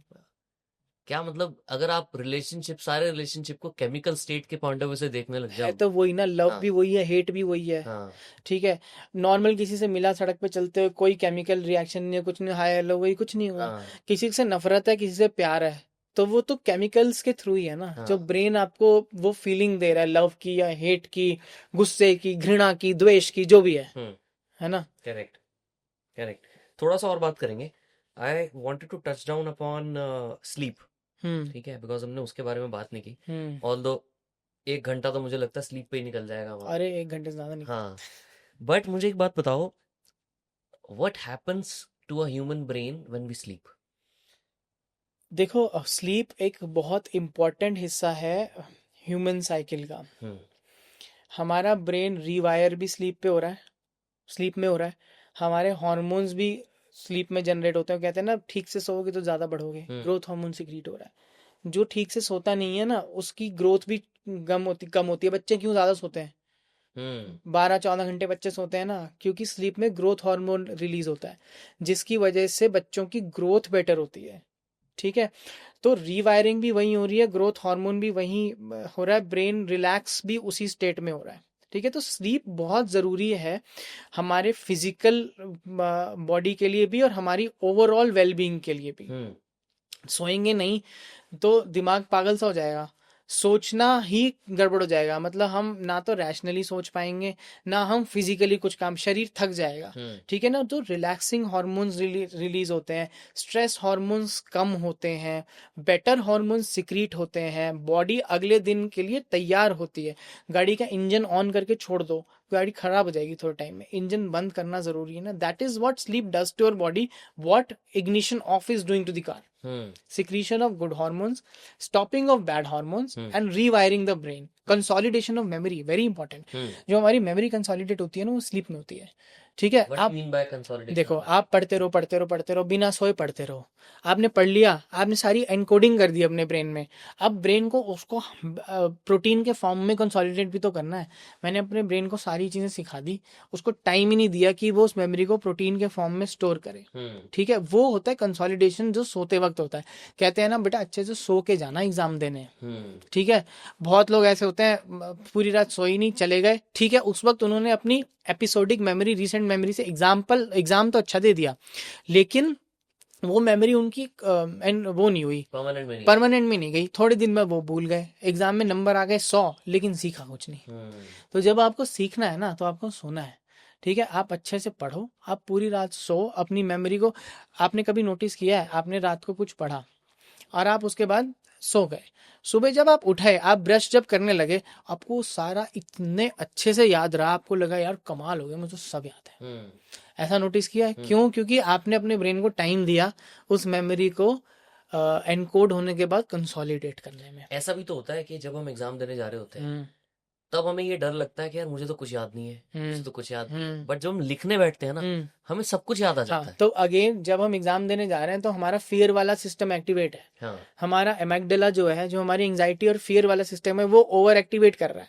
जब हम एग्जाम देने बैठे, हमने लंबी सांस ली, हम शांत हुए, थोड़ा सा रिलैक्स हुए, क्वेश्चन पेपर आया, हमने क्वेश्चन पेपर पढ़ा, अच्छा 10 में से 8 तो मुझे आता है, वो मैं रिलैक्स हो गया, स्ट्रेस सिस्टम एकदम कम हुआ, कॉर्टिसोल कम हुआ, एमेगडाला ने कहा भाई मैं शांत बैठ रहा हूँ, हिप्पोकैम्पस आ जा भाई तू काम कर, सब याद आ गया। यही अगर 10 में से 6 नहीं आते तो गए काम से, जो 4 आते होंगे वो भी लिख पाऊंगा, होता है कि नहीं होता? तो ये सारा ना पैनिक हो जाता है। एग्जैक्टली एमेगडाला और हिप्पोकैम्पस का खेल है, दोनों कैसे आपस में कम्युनिकेट कर रहे हैं। क्रेजी। बट मेमोरी कंसोलिडेशन के टाइम पे एक और चीज मैंने फील की है, जो ऑब्वियसली सबके साथ होती है, मैंने क्या फील की है, ड्रीम्स। राइट, ड्रीम कैसे वर्क करते हैं? Why do we get certain kind of dreams, why do we get dreams at all at first place? ये देखो, ड्रीम ना आपकी कोई ना कोई पुरानी मेमोरी, आपका कुछ फियर है, जो आपको दिखता है विविड फॉर्म में। देखो, स्लीप को थोड़ा और समझते हैं। स्लीप के ना 2 साइकिल होती हैं स्लीप की, NREM और REM, non rapid eye movement sleep और rapid eye movement sleep. NREM को आप 3 पार्ट में डिवाइड कर सकते हो, 3-4 पार्ट में, जितने में भी करना है, और REM स्लीप अलग हो गई। जो REM स्लीप होती है, रैपिड आई मूवमेंट, वहां पे हम ड्रीम करते हैं, that is the deep sleep, that is the deep sleep. वहां हम ड्रीम करते हैं, छोटी सी मेमोरी बनती है 30 सेकंड्स तक की, यूजुअली ड्रीम याद नहीं रहते, ठीक है। आपको कितनी बार ड्रीम याद रहते होंगे? 6 महीने में एक बार ऐसा होगा कि कोई सपना याद रह गया, वरना नहीं रहा, क्योंकि वो छोटी सी मेमोरी है। 30 सपना आया, 30 सेकंड के लिए रहा, अगर उसी वक्त उठ गए, कुछ विविड सा था कि भाई कुछ विविड सा था, घबरा के उठ गए, तो वो याद रहेगा। नहीं तो आप ड्रीम तो आप डेली देख रहे हो, आपको याद नहीं रह रहा। डेली ड्रीम्स आते हैं आपको, डेली ड्रीम, रेम स्लीप में आपके दिमाग में कुछ ना कुछ हमेशा ही चल रहा होगा, क्योंकि रेम स्लीप में ब्रेन एक्टिव होता है। अब हमें कैसे पता चलता है एक्टिव होता है? There is a thing called EEG, electroencephalography. जैसे हार्ट का ECG होता है ना, ब्रेन का EEG होता है। हम यहाँ पे इलेक्ट्रोड लगाते हैं और हम एक्टिविटी देखते हैं, ठीक है। तो रिदम्स डिफाइंड होते हैं, भाई वेकफुलनेस में ऐसी रिदम आएगी, ड्राउजी स्टेट में ऐसी रिदम आएगी, एंग्जाइटी में ऐसी रिदम आती है, ठीक है। तो जब हम सोते हैं तो हमारी जो वेव फॉर्म होता है वो स्लो हो जाता है। जैसे ही हम रेम स्लीप में घुसते हैं ना, वो वापस एक्टिवेट होता है। अच्छा, same to as what we are awake. That's where the dreams are happening, that's where the brain is active and dreaming. But muscle की टोन नहीं है उस वक्त, मसल एकदम लिम्प पड़ी हुई है, ठीक है। ब्रेन अवेक है। ब्रेन अवेक क्या मतलब? वो काम कर रहा है, कुछ रियलिटी इमेजिन कर रहा है, जो कि रियलिटी थ्रेशोल्ड को क्रॉस नहीं कर रहा, इसलिए याद नहीं रह रहा, मेमोरी कंसोलिडेट नहीं कर रहा, बट कुछ ना कुछ उसमें चल रहा है, ठीक है। बट मसल इनहिबिटेड है, बिल्कुल कोई सिग्नल नहीं जा रहा है, तो हम लिम्प पड़े हैं। कभी देखा है आंखें ऐसे ऐसे चल रही होती हैं सोते वक्त? वो रेम स्लीप होती है, उसी को तो कहते हैं यार सपना देख रहा है ना। उस वक्त उठा दो तो हो सकता है बता भी दे कि क्या सपना था। रेम स्लीप की साइकिल ना, मतलब आप लगा लो, एक जो साइकिल होती है NREM और रेम स्लीप की 90 to 120 मिनट्स की होती है। 4-5 बार ये साइकिल हमारी वन स्लीप साइकिल में रिपीट होती है। तो 4 बार हम रेम स्लीप में जा रहे हैं, हर बार हम सपना देख रहे हैं, इसलिए कहते हैं ना सुबह का सपना सच हो जाता है। क्यों? सुबह का सपना याद रहता है, क्योंकि वो आखिरी साइकिल की रेम स्लीप है, और अगर मैं रेम में उठ गया तो मुझे याद रहेगा, ठीक है। सच क्यों होता है उस नहीं, क्या? सच इसलिए होता है क्योंकि मुझे याद ही है ना वो। हाँ तो कुछ वैसा कभी कुछ हो जाए तो मैं उसको रिलेट कर लूंगा, ऐसा नहीं होता कि सच होता है। हाँ बट मैं उसको रिलेट कर लेता हूँ कि मुझे याद ही वही है। सपने पता नहीं क्या आए होंगे, उड़ते हुए स्कूल जा रहा हूँ मैं, हाँ ऐसे भी तो सपने हाँ। आए होते होंगे, बट पता। क्यों आते हैं ऐसे सपने? Like why do we get such हमारी इमेजिनेशन ना ब्रेन की बहुत वियर्ड है। हाँ बैठे बैठे कभी कुछ भी इमेजिन नहीं कर लेते आप। हाँ मैं बिल्कुल। तो कर लेता हूँ कि यार ऐसे ऐसे चला रहा हूँ, अच्छा फरारी चला रहा हूँ इतनी तेज, अब तो बुध इंटरनेशनल सर्किट में चला ही फर्स्ट आ गया। हाँ ये भी तो हम इमेजिन कर रहे हैं ना। Human brain is all about imagination, जो कि आजकल के बच्चों की ना रील्स में खत्म होती जा रही है। अगेन मैं वहीं आ गया हूँ घूम फिर के, मतलब ऐसा लग रहा होगा मैं रील्स के बहुत अगेंस्ट हूँ, मैं भी देखता हूँ, ऐसा कुछ नहीं है, no offence to Instagram. But बच्चों की इमेजिनेशन खत्म। हम बहुत इमेजिनेटिव होते थे, क्या कुछ नहीं सोचते थे हम, वही हमारे ड्रीम्स के थ्रू आ जाते थे। अजीब अजीब हमें सपने आते थे, याद भी रहते थे। ठीक है, उठते थे रेम स्लीप में, उठ गए, सपना याद भी रहता था। आजकल के बच्चे इमेजिन ही कम करते हैं, तो हमें ना बच्चों का पोटेंशियल अनलॉक करने देना चाहिए। बहुत बार पेरेंट्स करते हैं, ये क्या कर रहे हो, फालतू की बोल रहे हो, ऐसे थोड़ी होता है, ठीक से करो, करने दो उनको, रंग भर रहे हैं भरने दो, करने दो, तभी तो इमेजिनेशन किसी की भी जागृत होगी, विच इज वेरी इंपॉर्टेंट। नहीं बट सिग्निफिकेंस है क्या ड्रीम्स का? Like why do we get dreams? कोई सच कोई सिग्निफिकेंस नहीं कुछ है। तो मतलब कुछ अगर हमारी बॉडी कर रही है, कुछ तो रीजन होगा। देखो यार, it's all about about our unlocked fears sometimes. हाँ जो हम सोचते हैं पूरे दिन में, उसी तरीके के हमें सपने भी आ सकते हैं जो हमें याद रह सकते हैं। हमारी अनफुलफिल्ड डिजायर्स के हमें सपने आ सकते हैं जो कि हमें याद रह सकते हैं अगर हम रेम स्लीप में उठ गए, या हमारे साथ कुछ ऐसा हुआ है जो हमारी बैड मेमोरी में एस्ट है, उससे रिलेटेड हमें सपने आ सकते हैं, है ना। तो हमारे फियर्स, हमारी बैड एक्सपीरियंसेस, या हमारी एक्सपेक्टेशंस, इन तीन चीजों के यूजुअली हम सपने देखते हैं। मेरा मन है पेरिस घूमने जाने का, मैं 6 महीने से सोच रहा हूँ पेरिस जाऊंगा। हो सकता है मुझे उसका कभी सपना आए और मुझे वो याद रहे, वो पेरिस में था यार, मजा आ रहा था, चलें क्या। समझे, ये रेलेवेंस होता है, आपके डिजायर है वो। ठीक है, कभी गाड़ी चला रहा था, एकदम एक्सीडेंट होते हुए बचा, नाइट मेरिश सी फीलिंग थी। अमेगडाला ने स्टोर कर ली हिप्पोकैम्पस के साथ मिलके, एकदम रात को सोते सोते वही सपना आया, पसीने पसीने उठा क्योंकि रेम स्लीप में उठ गया। मेरा फियर था वही ड्रीम आ रहा था, विविडली ड्रीम था, उस वक्त उड़ गया तो याद रह गया। सिंपैथेटिक सिस्टम एक्टिवेट हो गया एकदम, ब्रेन का सिस्टम, बॉडी का। और कुछ ड्रीम्स बहुत ल्यूसिड और बहुत क्लियर होते हैं, some dreams are not that clear. ऐसा क्यों होता है? एक ना रियलिटी थ्रेशोल्ड होता है हमारे ब्रेन के अंदर, हाँ जो कि हमें बताता है कि कौन सी चीज रियल है, कौन सी इमेजिनेटिव है। अच्छा कभी भी कुछ कुछ चीज इतनी रियलिटी के पास हो जाती है कि वो रियलिटी थ्रेशोल्ड को क्रॉस कर जाती है, हमें लगता है बहुत रियल था, एकदम मैं जी रहा था उसको। कुछ चीजें नहीं करती हैं, कुछ चीज बहुत ही बेवकूफाना भी तो होती हैं, तो हमें लगता है अरे क्या बकवास था ये। कुछ चीजें बहुत ही रियलिटी, तो वो रियलिटी थ्रेशोल्ड की बात है, कौन सा हमारा ड्रीम। ब्रेन के, सबके ब्रेन के अंदर एक थ्रेशोल्ड है, ठीक है, जो कि एंटीरियर इंसुला एक ब्रेन का है ना पार्ट होता है, वहां पे होता है। यहाँ से हम देखते हैं, कहाँ से, ऑक्सीपिटल लोब से देखते हैं, वही हमारे एंटीरियर इंसुला को जाके बताता है कि ये देख रहे हैं। वो कहते हैं अरे ये तो बेकार है, रियलिटी नहीं है, हाँ ये रियल लग रहा है, ये रियलिटी है। तो वो कुछ ड्रीम जो रियलिटी थ्रेशोल्ड को क्रॉस कर लेते हैं, हमें ज्यादा रियल लगते हैं। जो रियलिटी के ज्यादा पास हैं, गाड़ी चलाना रियलिटी के ज्यादा पास है, इसलिए मुझे रियल लगेगा। मैं पंख उगा के हवा में उड़ रहा हूँ, वो तो एकदम ही बेवकूफाना मानेगा मेरा ब्रेन उसको, सिंपल। बट ब्रेन को डिफरेंस कैसे पता लगता है कि ये जो हम बैठ के बात कर रहे हैं ये ड्रीम नहीं है? क्योंकि अगेन वो मेरे रियलिटी थ्रेशोल्ड को क्रॉस कर रही है ये चीज। मेरे ब्रेन को पता है कि मैं यहाँ आया हूँ। नहीं बट हर इंसान का रियलिटी थ्रेशोल्ड अलग होगा। हाँ, अलग नहीं होता है, मतलब ऑलमोस्ट द सेम ही होता है। मतलब ह्यूमन बींग्स का एक रियलिटी थ्रेशोल्ड है। मेरे ब्रेन को पता है मैं गाड़ी चला के आया हूँ, मेरे को नितिन से मिलना है, मुझे पॉडकास्ट करना है, ये कोई सपना नहीं है, ये सच में हो रहा है। ठीक है ना, फिर तो वो ल्यूसिड ड्रीमिंग तो बिल्कुल ही अलग हो जाएगी मेटाकॉग्निशन में, और हम उसमें घुसते चले जाएंगे। लेकिन ये तो रियल है, मैं घर से तैयार हुआ, मैंने नाश्ता किया, मैं नितिन से मिल, हो सकता है अभी मैं अचानक से उठने लगी, ये तो सपना था, है ना, तो ये भी हो सकता है। ठीक है, this could be very much possible कि अभी मैं अपने बेड पे पड़ा हूँ, एकदम से उठूं और ये एकदम रियल हो। ये इमेजिन करो, मुझे कल आपके साथ पॉडकास्ट करना है, मैं बहुत टेंस दूंगा, मेरे को ना, ये मैं रिवाइज कर रहा हूँ कि नितिन ने मुझसे ये पूछ लिया तो मैं क्या कहूँगा, नितिन ने मुझसे वो पूछ लिया क्या कहूँगा। मैं सो गया, मैं अपनी रैम स्लीप में उठा और मैं उसमें एकदम वही पॉडकास्ट चल रहा है, पॉडकास्ट चल रहा है, पॉडकास्ट चल रहा है, और वो बिल्कुल मेरे, क्योंकि वो होने वाला है, मेरे ब्रेन ने रियलिटी थ्रेशोल्ड ने कहा ये सही हो रहा है, और मैं एकदम उसमें जी रहा हूँ, बुरी तरह जी रहा हूँ। अचानक से उठा और लगा कोई कि ये क्या हो गया, है ना। हो सकता है अभी उठूं और अपने बेड पे हूँ। हो सकता है, होगा नहीं, हाँ बिकॉज इतना इतना ज्यादा रियलिटी थ्रेशोल्ड मेरा क्रॉस हो चुका है ब्रेन का, माय ब्रेन नोज। बट कोई ऐसा फिजिकल पैरामीटर्स भी होते हैं जो ब्रेन को सिग्नल मिलता है कि ये क्योंकि मसल मूवमेंट नहीं हो रही तो ऑब्वियसली ये रियलिटी थ्रेशोल्ड को क्रॉस नहीं किया, डेफिनेटली क्या चीज मिलता है? है, डेफिनेटली मिलता है, क्योंकि जो हमारा अ, उस वक्त क्या होता है कि जब हम सपना देख रहे हैं हमारी मसल मूवमेंट बिल्कुल भी नहीं हो रही है, ठीक है, हमारे ब्रेन को पता है कि मेरे जो मसल को हिलाने वाले हिस्से हैं वहां से कोई सिग्नल नहीं आ रहा है, ठीक है, जो मेरी हार्ट बीट है वो एकदम लो चल रही है, ठीक है ना, क्योंकि मैं एकदम स्लीप में घुसा हूँ, हार्ट बीट लो हो जाती है, सोते वक्त ना लोगों का हार्ट रेट बहुत गिर जाता है, ब्रीदिंग पैटर्न मेरा कम है, ठीक है ना, आरएचआर जिसको बोलते हाँ हैं। ठीक है, रेस्टिंग हार्ट, हाँ तो मेरे ब्रेन को पता चल जाता है कि ये रियलिटी नहीं है, these are the physical parameters.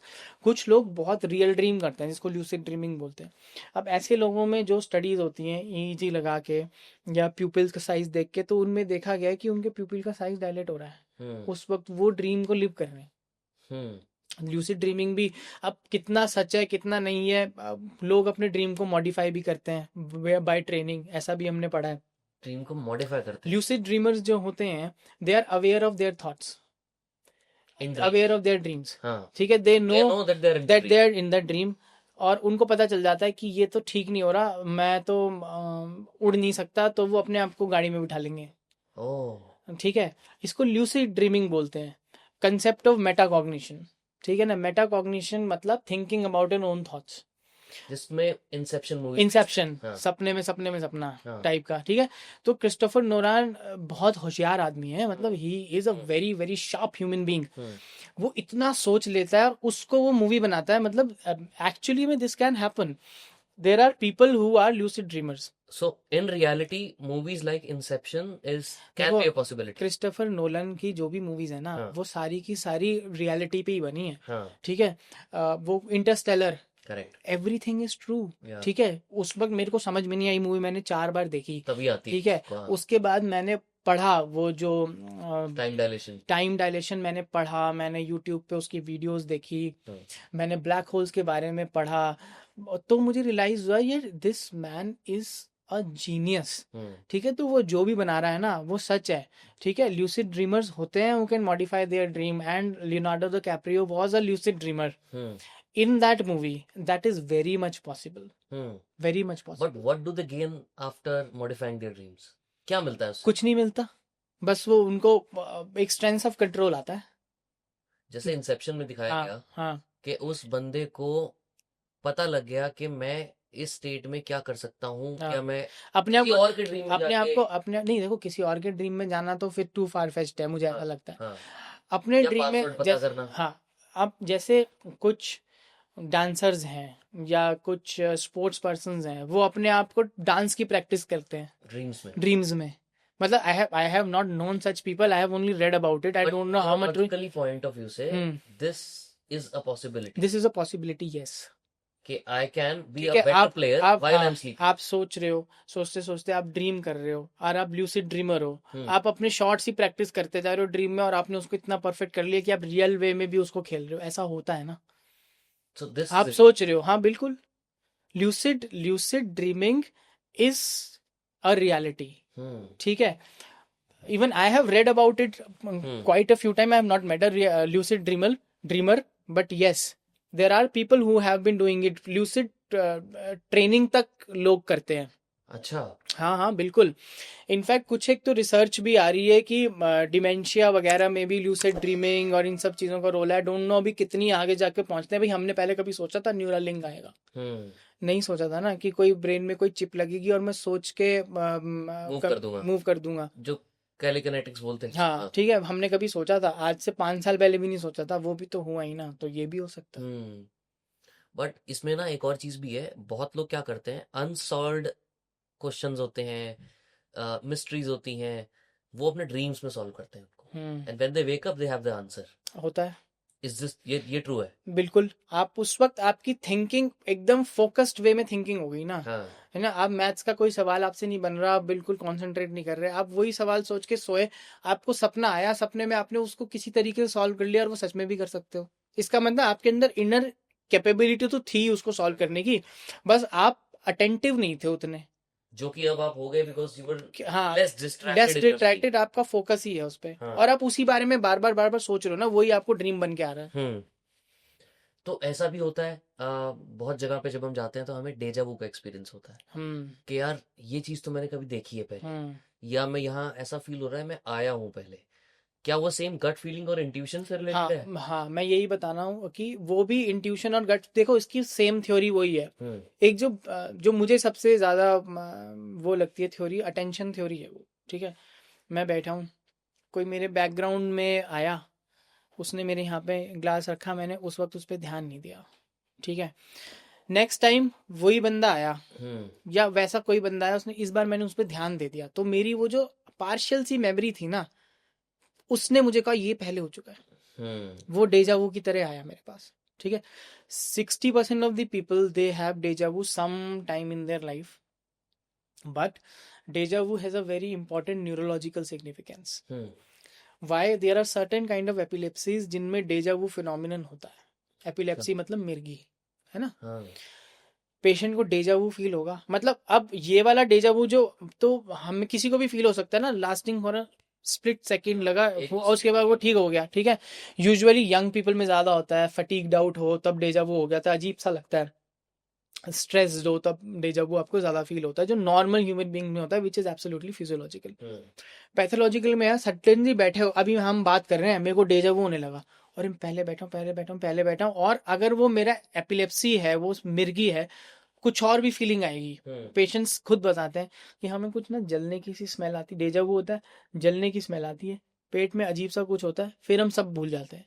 7 वाला बंदा कहता है कि उस वक्त आपके ना फिर होंठ ऐसे ऐसे चलते हैं, ऐसे करके, और हाथ पैर टेढ़े होके दौरा पड़ जाता है। ठीक है, तो ये डेजा वू could sometimes be part of a neurological disorder if it is accompanied by other signs and symptoms also. So खास तौर पे temporal lobe epilepsies very well can present with deja vu, only deja vu also. frequent deja vu हो रहे हैं। हम, आपको कितनी बार डेजा वो हुआ होगा लाइफ में?